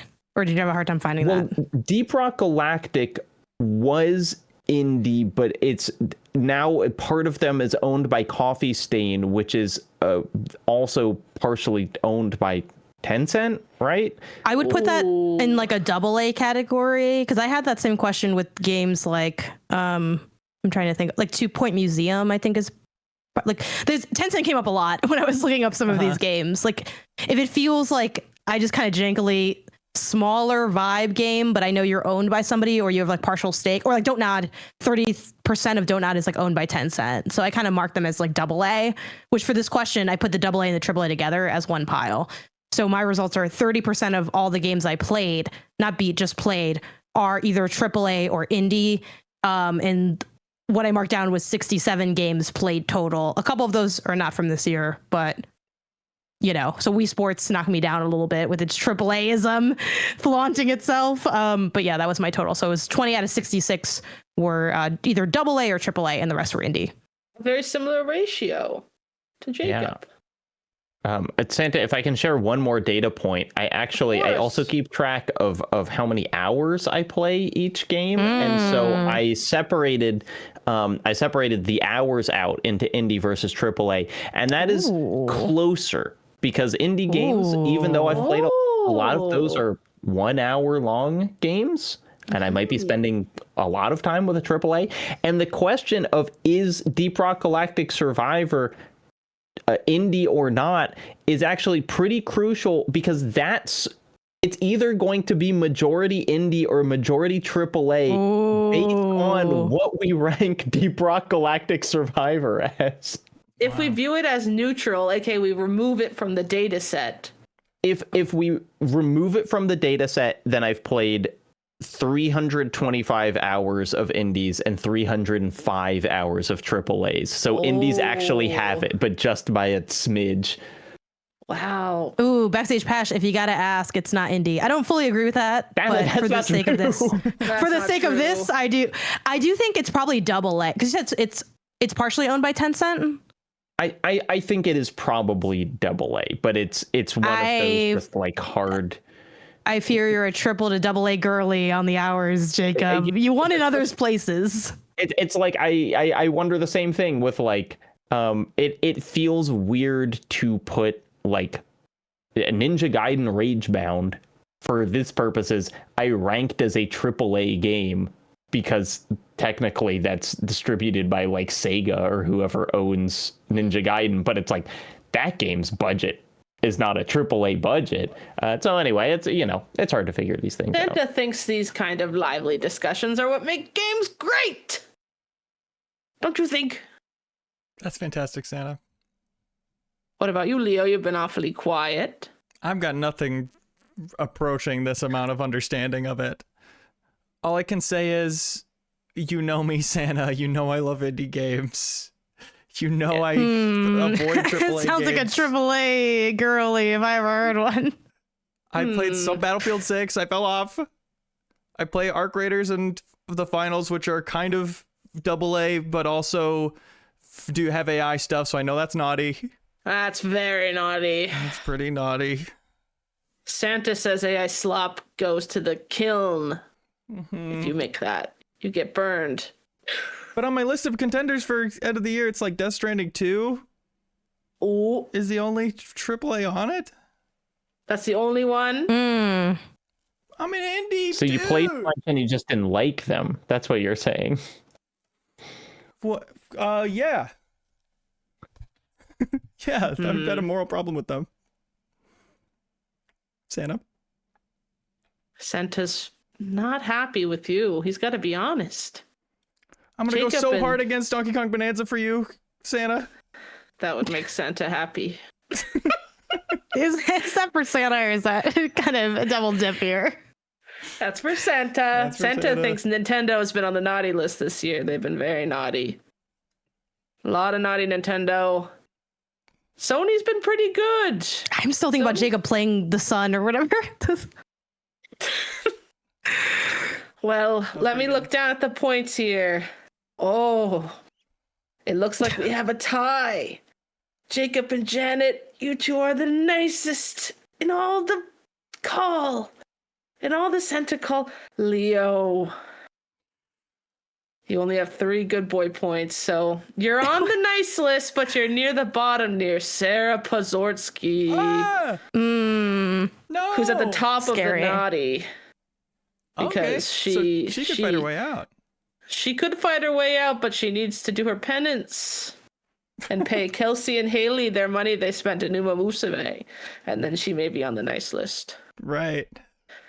Any questions for Santa before I go back to union busting? I mean the North Pole. Took Santa a while to get out here. Oh, thank you, Santa.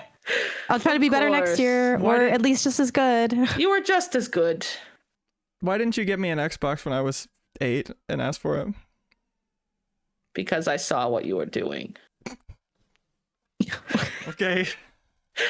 Good, do you want me to elaborate? No, do you want me to elaborate? Sure, no. Yeah, that's what I thought. No. That's what I thought. I know when you're awake. All right. Santa's going now. Ho ho, bye. Bye, Santa. Bye. Oh, we're back. Santa's gone flying home with his belly like a bowl full of jelly. He's in the skies soaring right now. Back home. Did you guys like being judged harshly by an old fat man? I hope you liked not being judged, Haley. Yeah, it was really, nice. it was very revealing to be looked at by Santa. Santa left his journal here. It seems like you guys got a lot of good boy points, though. He miscalculated mine. Did he? Messing up. Did he? So he was messing up. That's bold. He checks it twice, so I don't know how on earth he could have messed it up. Okay. It gave me a lot to think about. All right, should we go forward to our community questions? Yeah. Yeah. Well, once we Please. figure out how the whole thing operates. Oh my god, how does it operate, Leo? It operates thanks to our generous patrons who support us on Patreon, and our YouTube members too, and our Twitch subscribers. Thanks everybody for supporting us this year. We do have a special drive going on right now. We already mentioned how much we've got coming up. These 2 tens awards that patrons at the $10 tier are getting super crazy early access for. But if you subscribe as a new patron at even the $5 tier, we're giving you a code for Shinobi Art of Vengeance if you do it before December 15th. New supporters Jacob only. loves that game. You do? I do love that game. Nice. Well, sorry, it's not going to be your little secret anymore, Jacob. Shinobi Art of Vengeance, 200 codes, $5 tier or above, new supporters before December 15th. And yeah, we'll update on our socials if we run out, so check those. We, in this community email segment coming up, which for $2 patrons or above, they are submitting these, and they are getting the chance to win this prize from I Am 8-Bit, which this week is the Muppets Christmas Carol vinyl soundtrack. So good. They also want you to know about the Big Blue Prince bundle they've got for pre-order right now until January 7th. Blueprints Phase 2, it's called. It's got a Swimbird plush, it's got the vinyl, it's got the CD, it's got a life-size replica of that secret garden key. That iconic Love look. that. A Swimbird pin, a Blueprint desk mat, postcard and stamp set, and the Mount Holly gift shop bundle is also available. And that's a different thing, but it's at the bottom of the list here, sorry. But it includes everything except the vinyl and CD, so it's a cheaper version of it if you don't have a vinyl or CD player. But enough about that. Thank you, I Am 8-Bit. Let's get to those sweet Thanks, I'm community 8-Bit. questions. Thanks, I'm 8-Bit. Thanks, I'm A 8-Bit. fantastic present. A fantastic holiday present for the winner of this week. We have lots of questions to go through. Are you guys freaking ready? Yeah. I finally found it. It took me forever because I had to look up all this stuff. I allegedly have 478 unplayed games on Steam. Now, before you judge me and think I just don't do my job, I was really into getting those humble bundles when I first got into Steam. That's where mine are from too. Oh, okay. That's actually a nice point. Sorry, to buy I the wanted to humble make a bundle. difference in the community. Which community? I don't remember anymore, but I cared at the time and I was Look, excited to help. That BLM bundle had like 600 games in it, okay? We all bought that one. Yeah. Man, if you phrased it that way, Santa probably would have given you even more points. Damn. Damn. Too little But too I will late. have to go through here and, I don't need to play anything next year because I have 478 bangers ready to go. All right, our first question comes from Twinkle Toes. Speaking of which, any advice on Game of the Year Rush Fatigue? I played And Roger today and I enjoyed it, but the whole time I couldn't help but feel like I was only doing it so I could be part of the discourse. I feel that. Don't do it. I mean, here's my advice. I'm on a gaming podcast. I'm trying to not do it. Presumably, you're not on a gaming podcast. You really don't have to, don't do these things to yourself. Just play something because you want to. I do remember thinking like, oh, I'm excited for being able to listen to every piece of content I could ever want to about this game and not have to worry about spoilers kind of thing. Mm-hmm. That is very freeing in the moment. Yeah. And it caused me to rush things. And if it's fun for you, sometimes structure like that is helpful, and it's like you want to be playing more indies anyway. So if it's helping you, that's a great thing. But I definitely feel the fatigue. Like I was doing a pretty good job for a lot of the year of people are interested in this, I'll check it out because it has a chance of being up my alley. And then the last like week or two, I found myself having no energy for it anymore, and I go back to Deep Rock Galactic Survivor. Can you reread the last tiny bit of that write-in? Of course. Specifically the like, I found myself enjoying it, but I enjoyed it, but the whole time I couldn't help but feel like I was only doing it so I could be part of the discourse. Yeah. I think that is worth some self-examining, like that aspect specifically, because I am a end of year sicko as well. So like you could be healthy and do what Jacob said, but if you're looking to dance with the devil a little bit, let's squat up, because I got some. I think you have to keep in mind what's your taste in games, you know, like for Ann Roger specifically, I am very much like a story game person. So like for my end of year, one thing that I've kind of tried to do is sort of to what you spoke to, Leo, honing in on what are the things I haven't gotten to that I think have a chance to really resonate. Because frankly, like some games might be better than other games I've played. Like Silent Hill F's a good example. Like that is on my general long list, but I'm not like a big horror person. And it's like a long enough game that was sort of an easy cut for me as I was looking at the calendar, where it's like, I don't really think I'm going to prioritize getting to this, even though maybe it would be fun. But games like, even though they didn't necessarily all pan out for me, like Dispatch is such a story game. I wanted to play that and see what I thought. Pipistrello, which I talked about earlier. Like, I think make sure you're prioritizing what you're still passionate about, because I am also like, I need and enjoy and thrive in structure, but also I can let structure get to me a little bit, or like the goals of it get to me a little bit. It's one of the reasons that Consume Me has been like connecting with me so much. And I think towards the end of the year, I get stricter on what I'm willing to see through because of time, because I'd rather get just like one last like game I really connect with. So like, spoilers for some of what I'm sure we're talking about for 210s, and things could change when I beat it, but I'm on chapter 4 of Consume Me, and I'm really loving that game, and it's like really connecting with me, and I feel so like happy to be playing it in a way that frankly like I haven't felt for the last couple games I've tried. And like that is a game that I put on my plate, no pun intended, in part because of end of the year conversations, but it is really working, and I'm like getting the ideal out of it, right? Where it's like a game that I'm connecting with that I can now talk to my peers about, or if you're a fan, like you can now listen to people that you enjoy hearing their thoughts about. But be careful if you're just forcing it for the conversation. Like, is Anna Roger who you already were, or are you trying to be someone you're not? Yeah, totally. I think also something like Silent Hill F, I kind of decided I'm just not going to have time to get through the rest of that. And I am going to make sure I get through Clair Obscur, just as far as what the conversations are going to be at the end of the year. And it is just helpful to make peace with that, to be like, I've made this decision and this is what it is. And I'll hear the Silent Hill F spoilers for best moments, and I'll enjoy hearing them. And I'm content with my love of that game, but it probably wasn't going to make my top 10 anyway. So I can let go of it a little bit, and just having that, like, I have made a decision versus, oh, I'm doing it wrong. And now the dates are happening and I messed up the whole way.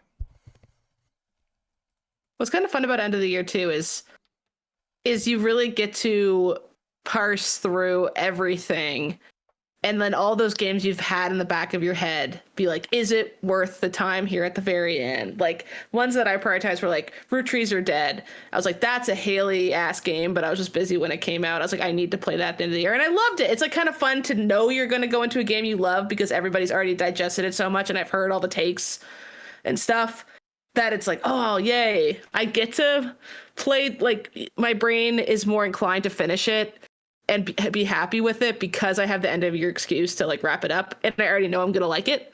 Yeah. That kind of feeling hits a lot too. But yeah, like Janet was saying, you need to make sure that like it's a game that you would like if you didn't have the pressure of end of the year being the reason that you're forcing yourself to be done. It's tough with the little bite-sized games too. Sometimes you're like, well, my number of games I played this year could go up if I just play this little hour-long thing.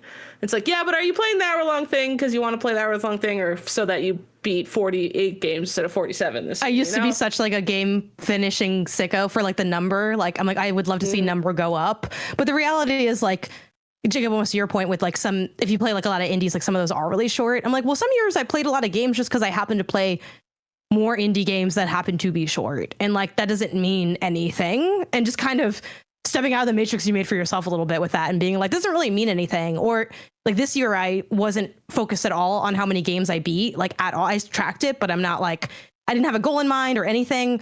And I naturally am beating more games this year than I did like the year, like last year. Just because I don't know. I just focused a little bit more on the stuff that I knew I wanted to finish. And I thought some of those bigger games were going to make it so that I would finish less games, but it didn't. So I don't know. Sometimes you end up worrying about, I mean, it's all arbitrary anyway, but you end up worrying about stuff that like is what you think is actually true. Like you've never actually tried it the other way. So I think sometimes just experimenting with like how you approach your gaming might surprise you as well.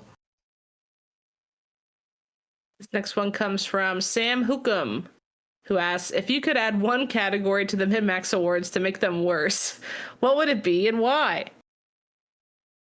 Biggest discourse. It would just be so toxic and chronically online that I think everyone here would hate it and everyone in the audience would kind of hate it also. And I think it would be like lower the energy of the call. Best genre, because there's just no objectivity and it would just be like, well, I like puzzle games, well, I don't like puzzle games, and you would just do that for 45 minutes. Great idea. Mine was best fighting game. We all would just be that like, would be really funny. Oh man. We'd be like Kirby Air Riders, kinda. I bet honestly we would get it right. We would go, it seems like from what I've heard that this one really deserves some flowers this year, and then people who wouldn't listen to it and they'd see the category best fighting game we gave to this, they go, nice, good for them. But they wouldn't peek in and realize that none of us had played it. If hopefully, if they did, obviously we're screwed. Do you have one, Leo? No, I didn't have a community get a load of this, so I'm trying to find one. Oh, gotcha. I like your honesty. All right, next up is Charlie Fauci, who says, in honor of the upcoming holiday season, what do you think is the last great holiday movie to have released? My vote goes to Elf, but surely one has to have come out since then and become a much watch during the holiday season. Oh, last. Yeah, this was different than the question you posted. Yeah. Oh, apologies. I can still do this though. I guess it still is like whatever one you think is the best one might be the last best. I will say I think I have a good last answer, which is The Holdovers. I think The Holdovers is a phenomenal Christmas movie that came out 2 years ago. I think it's like I think that is an addition to the canon of Hollywood or of holiday movies. And it's really great. The best Christmas movie will always be Charlie Brown Christmas, and that will never be surmounted by anything. But The Holdovers is really good. Nice. I have to check that one out. I have two. One's like quite older. I know 2008 feels like it was yesterday. But for comedy, Four Christmases, I don't think I'd be watching it every year is the only thing. But I really find that movie funny and entertaining, and I watched it in the modern era. And then one that I kind of beg everyone to watch because I think it's so good. It's called Klaus. I was gonna say Klaus. It came out in 2019. It is like it's just a must-watch movie. I think the animation work, the storytelling, it has like so much heart. It's also a different look at Santa, like from like a lore perspective, which I think is quite fun. But yeah, this is one where if I could make everyone watch one Christmas movie, and not counting the hits that we all already know, yeah, Klaus is mine. I love Klaus. I watch that every year since 2019. Yeah, it's a good one. It's so cute. I like that movie because it's kind of like there's more to Christmas than the presents, but then it's the happy ending is because they got all the presents they wanted. It's a bit it's realistic. Right. Kids want to get presents, Yeah. and that's fine. That can be fine. Yeah. Jim Carrey Grinch never topped it. Yeah. What? Are they reclaiming this movie? Wait, what do you mean? You don't like Jim Carrey Grinch? No. You don't like Jim Carrey Grinch? It's horrible. You don't like Grinch? Wait, what do you mean? This is genuine. We don't have to spend a lot of time with it, but I have to know. The animated Grinch is great. The original animated Grinch I like, and the Jim Carrey one is just like grotesque. Oh like God, it's just like everything in that movie looks like gross. Yeah. Yeah, That's kind of the appeal because it's the Grinch. It feels like it's like the same as like the Cat in the Hat movie. Like it makes me upset to look it's at. a lot of similar textures. I will give you that. And I like that you're like, it's gross. And we're like, yeah, it's awesome. Because it is kind of gross.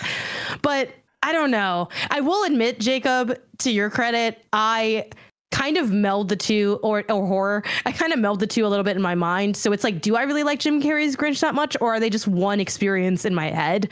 They're a little bit one experience in my head, but I enjoy the live action of Jim Carrey. But do you like the Universal Grinch? Like the videos you see of the Grinch at Universal Studios? He's pretty great. I think even the Universal Grinch, like, the concept of the Grinch. The one I do like him. The one true Grinch. Lowercase. It's like that Grinch is great. He's so good. He's so funny. Fluent in Spanish, and his Spanish is great. That's how I see him on my For You page. It's him. He's only spoken Spanish when I've seen him online. I've never seen him speak English. All right, we have a little game up next. This is from Talon. Hey, Minners and Maxers, I've compiled the time to beat from How Long to Beat for all of the Game Award nominees in 4 categories. It's your job to guess over or under the given total time. So if we combine the aggregate of all the games in each category, and I'll give you a number, you have to guess if it's over or under. I'm using the main story plus extras, not completion. Let's go! Ooh. All right, Game of the Year.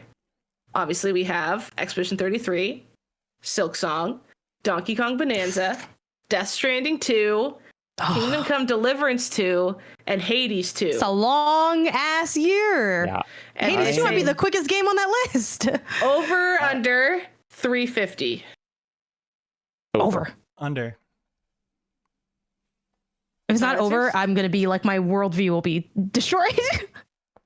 It is under at 324. Wow. I will be sitting outside in silence thinking about this after the call ends. I thought Kingdom Come Deliverance 2 on its own would be like this is crazy. Do you have hours. Do they provide the total number that it actually is? It's okay if they didn't. They don't do it. Yeah, she said 324. Oh, but altogether 324, but I don't have like the singles for each one. Oh, okay. Okay, sorry. People on this website are here to brag about how fast they did it. Yeah. You're right. Kingdom Come Deliverance 2, crazy. I'm on like the last mission and I'm 62 hours in. And I did a lot of side stuff too. Like I have the best horse and stuff. So it's like well, main plus sides, it says on How Long to Beat is 96.5 hours. Wow. For Kingdom I guess Bonanza isn't too long. No. Maybe I overreacted It feels long. with that. It did feel long. And it's long for the kind of game it is, because the How Long to Beat on that, I have to imagine, is like 20, 30 or something. But no, I'm surprised by that. All right, here's best game direction. Yeah. Ready? Hades 2, Split Fiction, Death Stranding 2, Expedition 33, Ghosts of Yote, over or under 200 hours. Now I'm going to say under. Under? I'm probably overcorrecting, but... I'm going to just be the odd one to hope for a point and say over. It's over 213. Yes. Damn it. I knew Leo would be right. It didn't matter what he said. I feel like these over-unders are too... I just kind of want to guess. Can I just guess a number next time? Because it's like being 13 hours off feels a little weird.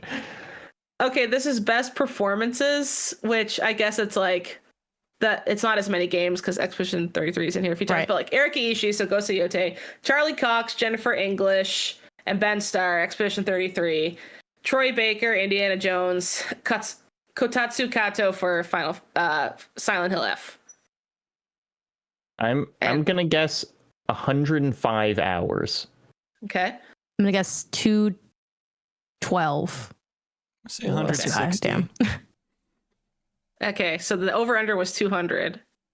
And it's at 130 hours. Damn. That's closest. Yeah, Jacob found that. You know what? This makes sense because whenever, like, I don't know if you've seen that a woman does a series on the internet that's How Long Does It Actually Take? It's like, I've been putting off this task. Let's see how long it actually takes. And then it's like literally 1/8 the time. And I think that's me for literally everything I could possibly need to do. All right, last category, best indie game. Expedition 33, Absalom, Blueprints, Bollock's Pit, Silk Song, Hades 2. Blueprints could be anywhere between like 7 and 90 hours. I know that one's hard. I watched a speed run and someone beat it in 11 minutes. 97 hours. I'm going to say What'd you 200. say? Sorry, Janet? 90? 200 for Leo? 97, but yeah. 97. Okay. 85. It's 205 hours, Leo. Was I don't know anything about combining these. Yeah, where's that time coming from? I don't know. Because it's like Expedition 33. My guess is it's like 40. Absalom's like 10. Blueprints, I have no idea. Let's look up Blueprints. Blueprints, how long to beat?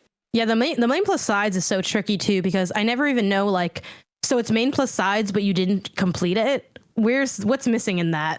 That always confuses me. Completionist is getting everything. I think main story is you only do the main quests. Main plus sides is you play it normally, and completionist is you do 100%. Main plus sides means some sides? Yeah, that's the thing. It's like, is it some sides or all the sides? Main plus sides, Blueprints is 34 and a half hours. I've always interpreted it as like, I'm playing Ghost of Yote. I'm gonna roll credits and I'm gonna do some of the side quests along the way, but I'm not gonna get every single thing. You know, it just feels kind of like a normal playthrough length. Average person playthrough. This makes sense because I feel like I've been looking too much at the main story for so many of these, and then being like, why am I always way higher than that? I probably should just be looking at main plus sides this whole time. Hello, Hin Haxers. An attack corgi here.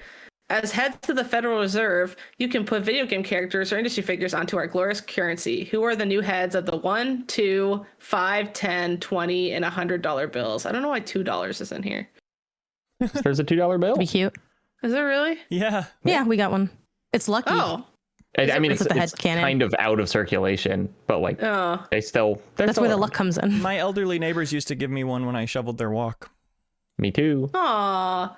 I was thinking Mario for the $1. That feels right. Mario's definitely going somewhere. Basic. And on the 100, Wario. Yes. Ooh. I like that. $2 needs to be wacky and weird. Needs to be a weirdo pick. How weird, because Pac-Man came to mind for this whole thing, kind of like classic game characters. Also because he's kind of outdated, like the $2 bill. Oh, that's kind of cute. Yeah. Yeah, Pac-Man in his like 3D model form specifically. Yeah, 3D totally. Pac-Man. Pac-Man Adventure. What's a good 20? Because 20 is like kind of the best denomination of dollar bill. I feel it's like a 20. When you have like a 20, you're like, hell yeah. Nathan it's very Drake. flexible. Solid Snake? Nathan Drake is the Andrew Jackson of the video game world. And no, I will not explain further. Killed thousands of people. We still like him for some reason. Yeah. Ellie from The Last of Us. Sonic. I don't think Sonic Some good names getting thrown out here. What about maybe 5? A 5. 5 for Sonic. Sonic on a 5 feels right. Because you pass them around like candy. You're at the strip club. Sonic, Sonic, Sonic, Sonic, Sonic. 5s at the strip club. We did the MinnMax Awards last night, and I'm in such a debate mindset because I'm like almost saying no, he should be the 10 as if it matters at all. Speak your truth. I'm sorry. Just say it. Sonic has to be on the 10 or I walk. And why? Wow. Who's on the 5 Solid though? Snake then be on the 5? Yeah, exactly. Why? What about him? I just think he should be on there somewhere, and I don't think he's quite 20 caliber. Okay. 5, Sonic, 10. Right. Who's 20? 10 because it's a round number, like how Sonic collects rings, which are round. What if 20 was the Katamari guy? That'd be kind of cute. Just pushing his little ball. Oh yeah, not the king of the cosmos, just the prince. Being like, well, it's the ball and is the circle in the center, and the Katamari guy's on the side of it pushing it. That's really good. That would be cute. All right, let's do that.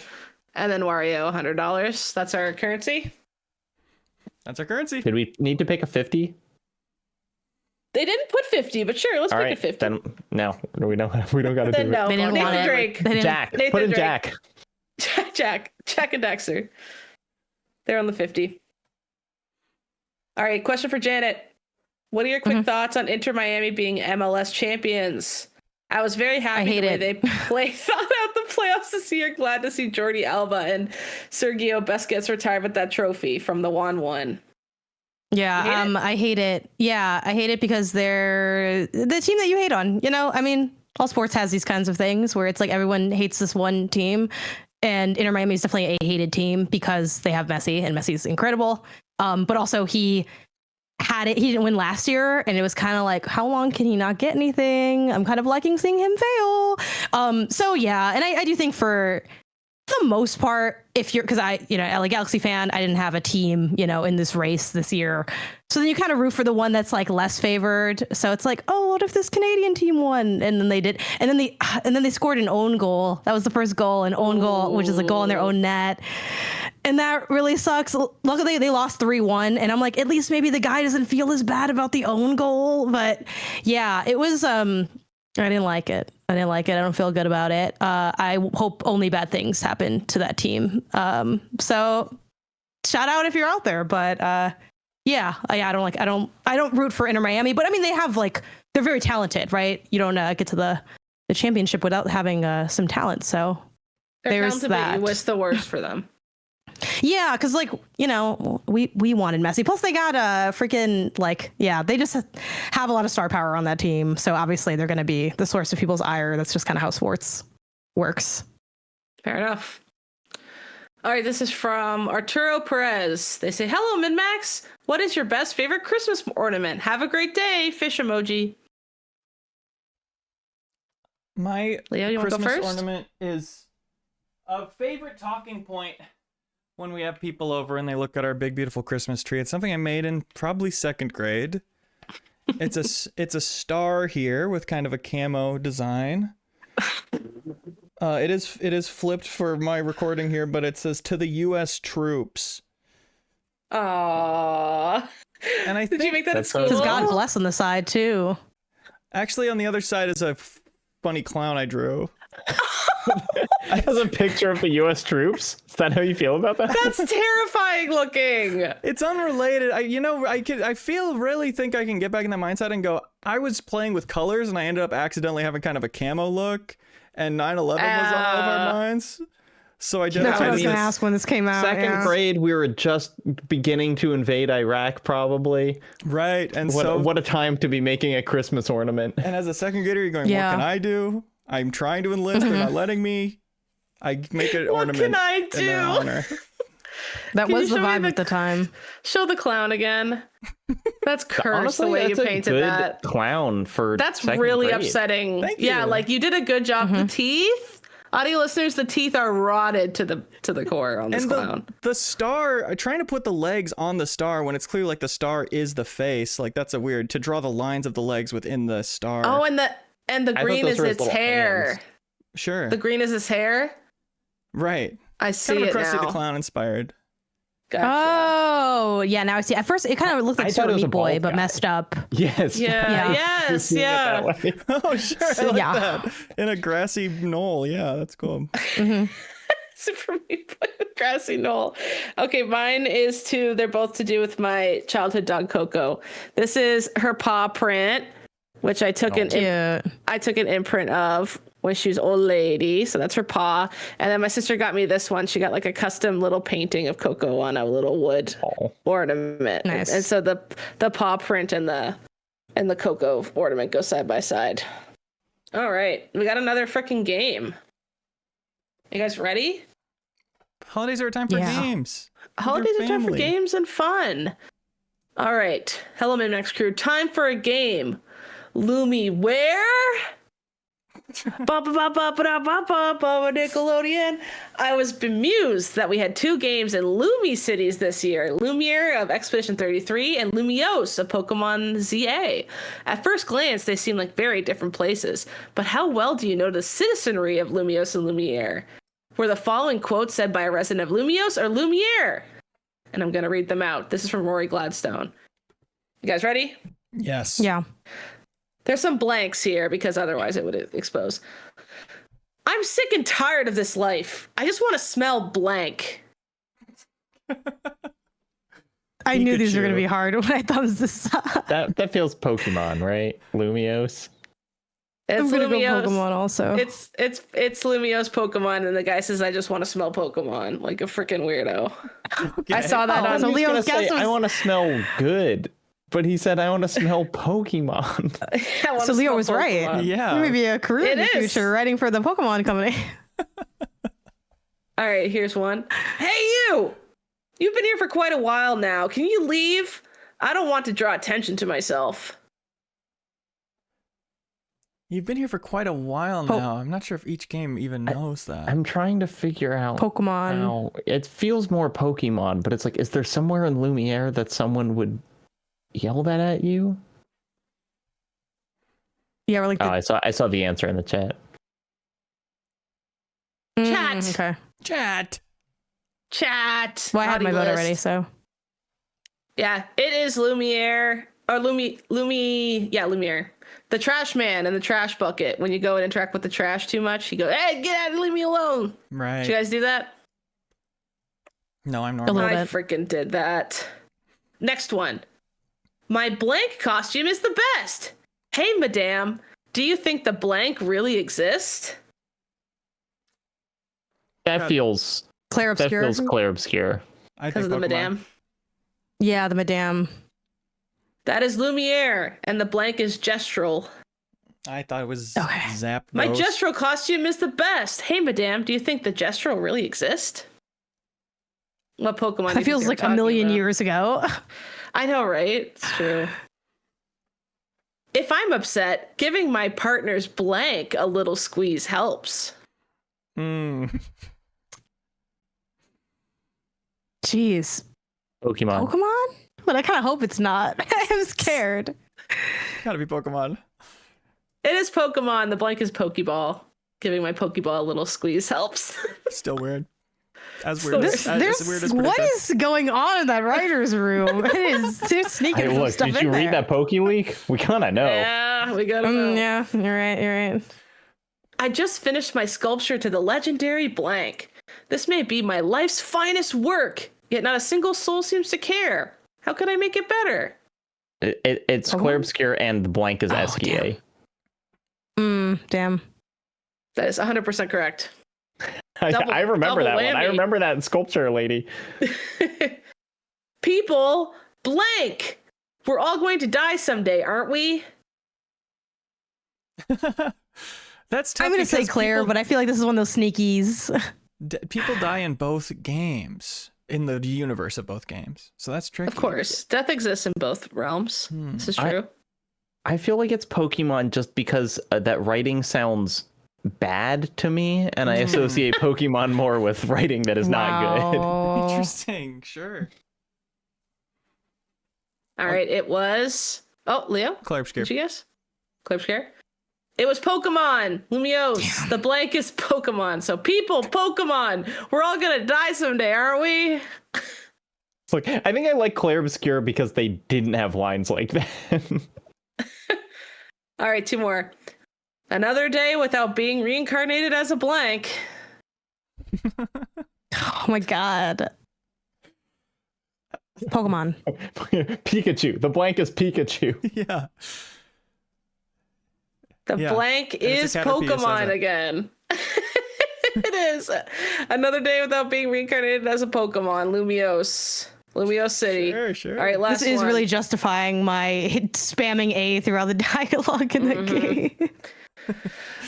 Eyes! Aim for the eyes! Those were my brother's last words. Lumiere. I mean, Oh. that's Pokemon because no Pokemon? one's dying and no one's shooting each other in Lumiere. You're blasting Right? like crazy in Claire Obscure. Okay, but not in the city where everyone lives. In the city. In the tutorial. That's true. That's true. I don't think The vibes. Mael yelled eyes, aim for the eyes at you. What's our final answer? We all agree Go on, it's Claire Pokemon. Obscure. It's Pokemon. Ah. Lumiose. I'm sure they meant like a fireball or some Charmander move or something like that. We'll get him next time, guys. All right, what do we like for question of the week? We have Game of the Year fatigue, make the MinnMax Awards worse. Last Great Holiday Movie, our How Long to Beat Hours game. I like the money one. Money one, put in the money money. bills. And then favorite ornament. The How Long to Beat math thing was fun because I found out I'm really skilled at that. That was good for me. There you go. There you go. When I had a new skill. What do you I think, like Janet? both of those. Like both? If you had to pick Yeah, one. either one. If you had to pick. Well, it's a good thing that I don't. Santa's I'll take reindeer the- is aimed at your head. I'll take the money. As She'll usual. take the I'll take money. Same old Janet. All right. Yeah, I'm pretty consistent. I'm nothing if not consistent. All right, an attack corgi. You won the Muppets Christmas Carol vinyl. Yay! Which apparently is sold out. You may have got the first last one Oh. they have. So Merry Christmas. That's a to cute you. one to put on during the holidays and have it play in the background. Very cute. Pass the vinyl around. Pass the vinyl. Our last community questions of the year. And now we're going into our last Get a Load of This.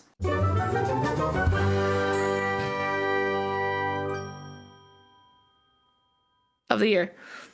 Get a load of this. Everyone kind of forgets about Just Dance. Admit it. Everyone on the Guilty. call, admit it right now. You forgot. Lock me up. Lock you up.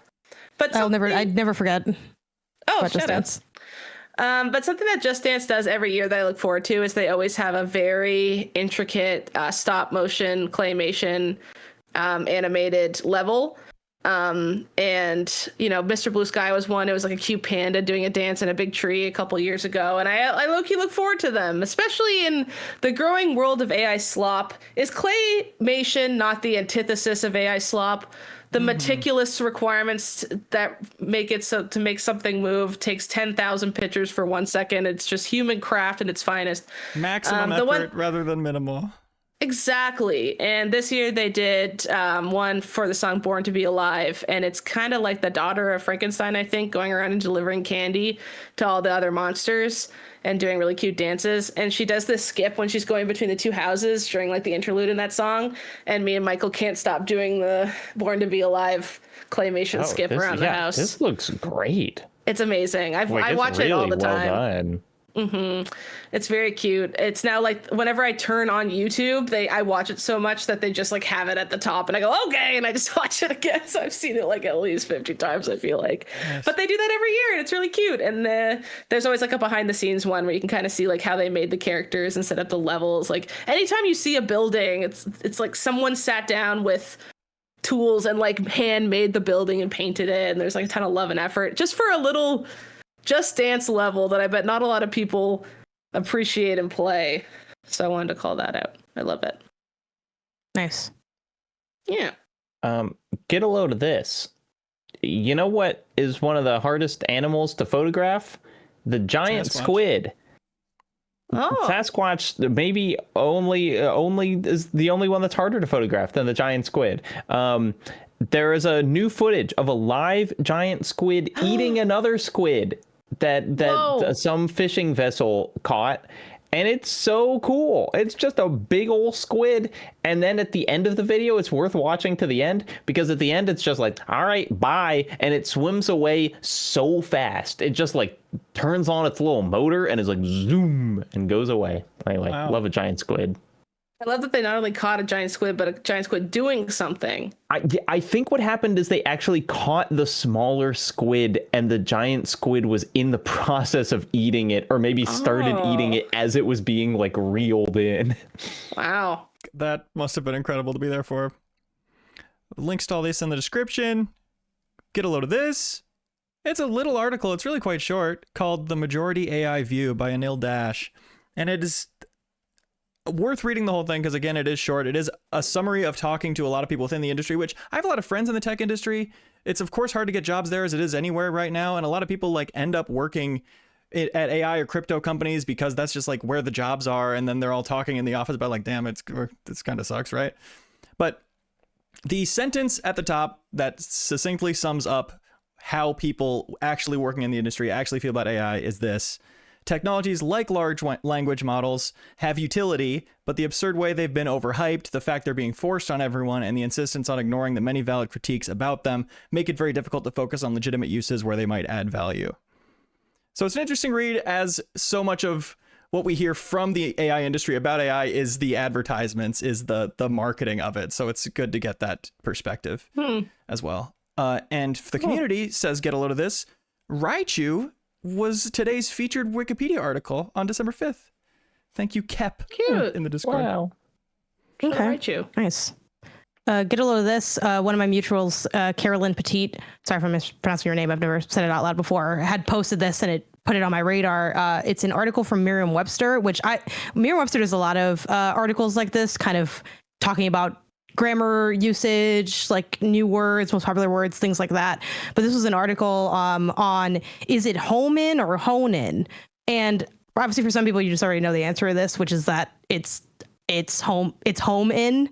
But just like, I like these little articles because I think they're interesting, bringing up misconceptions of like what we might say and how they kind of mention that both home in and hone in are kind of seen as valid uses simply because we all end up using them. So, but there is a technical correct one, and then just kind of not quite the etymology, but like the history behind the phrase. Is it because they kind of both make sense? But it's like home in because it's like homing, right? Like a homing beacon. Oh.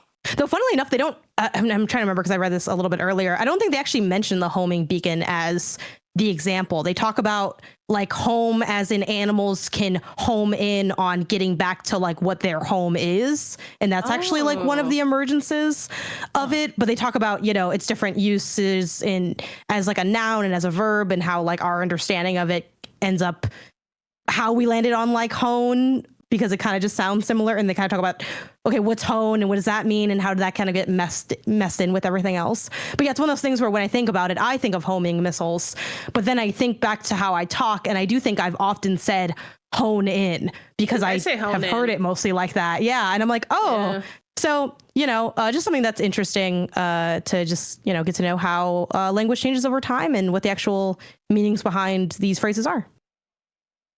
Love it.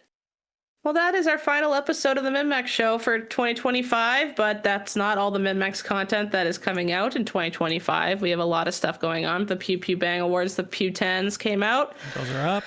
Last Monday, the first little round of end of the year stuff. We go through a bunch of very unique little spunky categories like Best Little Guy, Best Character Femme, Best Character Monster Men Other. That's all one category together, separate from Femme. We had a very fun convo with that. That's up. You can watch it right now. We recorded the MinnMax Awards just last night. So if you support us on Patreon, the Backstage Pass here, you can view all that early. It's kind of the best. If you like getting stuff early, this is the best month to support MinnMax, because you're getting that weeks ahead of other people. And you get to join everybody talking about it in the Discord, too. The raging conversation about the conversation, which I sure love to lurk in and get my damn words in on. But of course, this stuff will be coming to this feed as well, if that hasn't been clear. But it's up super early for Backstage Pass patrons. And we also are going to have a channel in the Discord for people that watch the end of the year stuff early, like the Backstage Pass patrons can talk about it early too. So if you watch it early, you're like, I also want to talk about it, you can go on the Discord and chat there. But we try to, obviously, if you watch it early, don't spoil it for other people. They're already fighting about Bonanza. Ooh, the girls are fighting. And one of the best new show pluses of the year came out at the very end, which was Pope Leo's Confessional, which most of the cohorts came in and confessed their gamer sins to Pope Leo. Got some penance. I got some insane penance. I feel like everyone else got off easy compared to me. I can't think a sexy thought for all year. That feels unfair. You can think one per year. One per year, but I already used it up. Oh my, of course you did. As soon as the episode was over, I said, time to use it.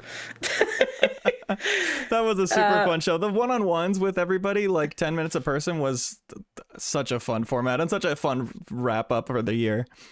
Mm-hmm. And then, of course, the bonus pod was going through all the community's 2025 music picks. Me, Jacob, and Charles went through that.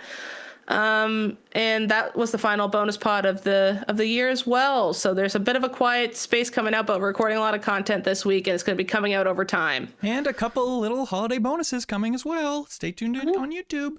some little stinky bonuses. Thank you all for being on the MinnMax Show with me. Thanks for Yippee! hosting, and thanks to Jason A. Striker for editing in Ben's paternity leave. This is the last thing he'll be editing for us. Super. Thanks, I've had so Jason. much to do, and yet, if he wasn't here taking so much of it off my plate, I would just fully be dead. Oh, no. So thank you, Jason A. Striker. I also want to plug the MinnMax community 210s. Any patron at any tier can join the Discord, and they do their own 210s to find the objective correct list. And you can start debating that. You can start voting on that the day this episode goes up, the 11th. That'll get started in there. Perfect. We'll make sure to stick around on MinnMax for all the amazing final end of the year content we're putting out. We hope to see you there. Be good, have nog. Let's blow snow. Let's blow the snow. Snowblower. Right.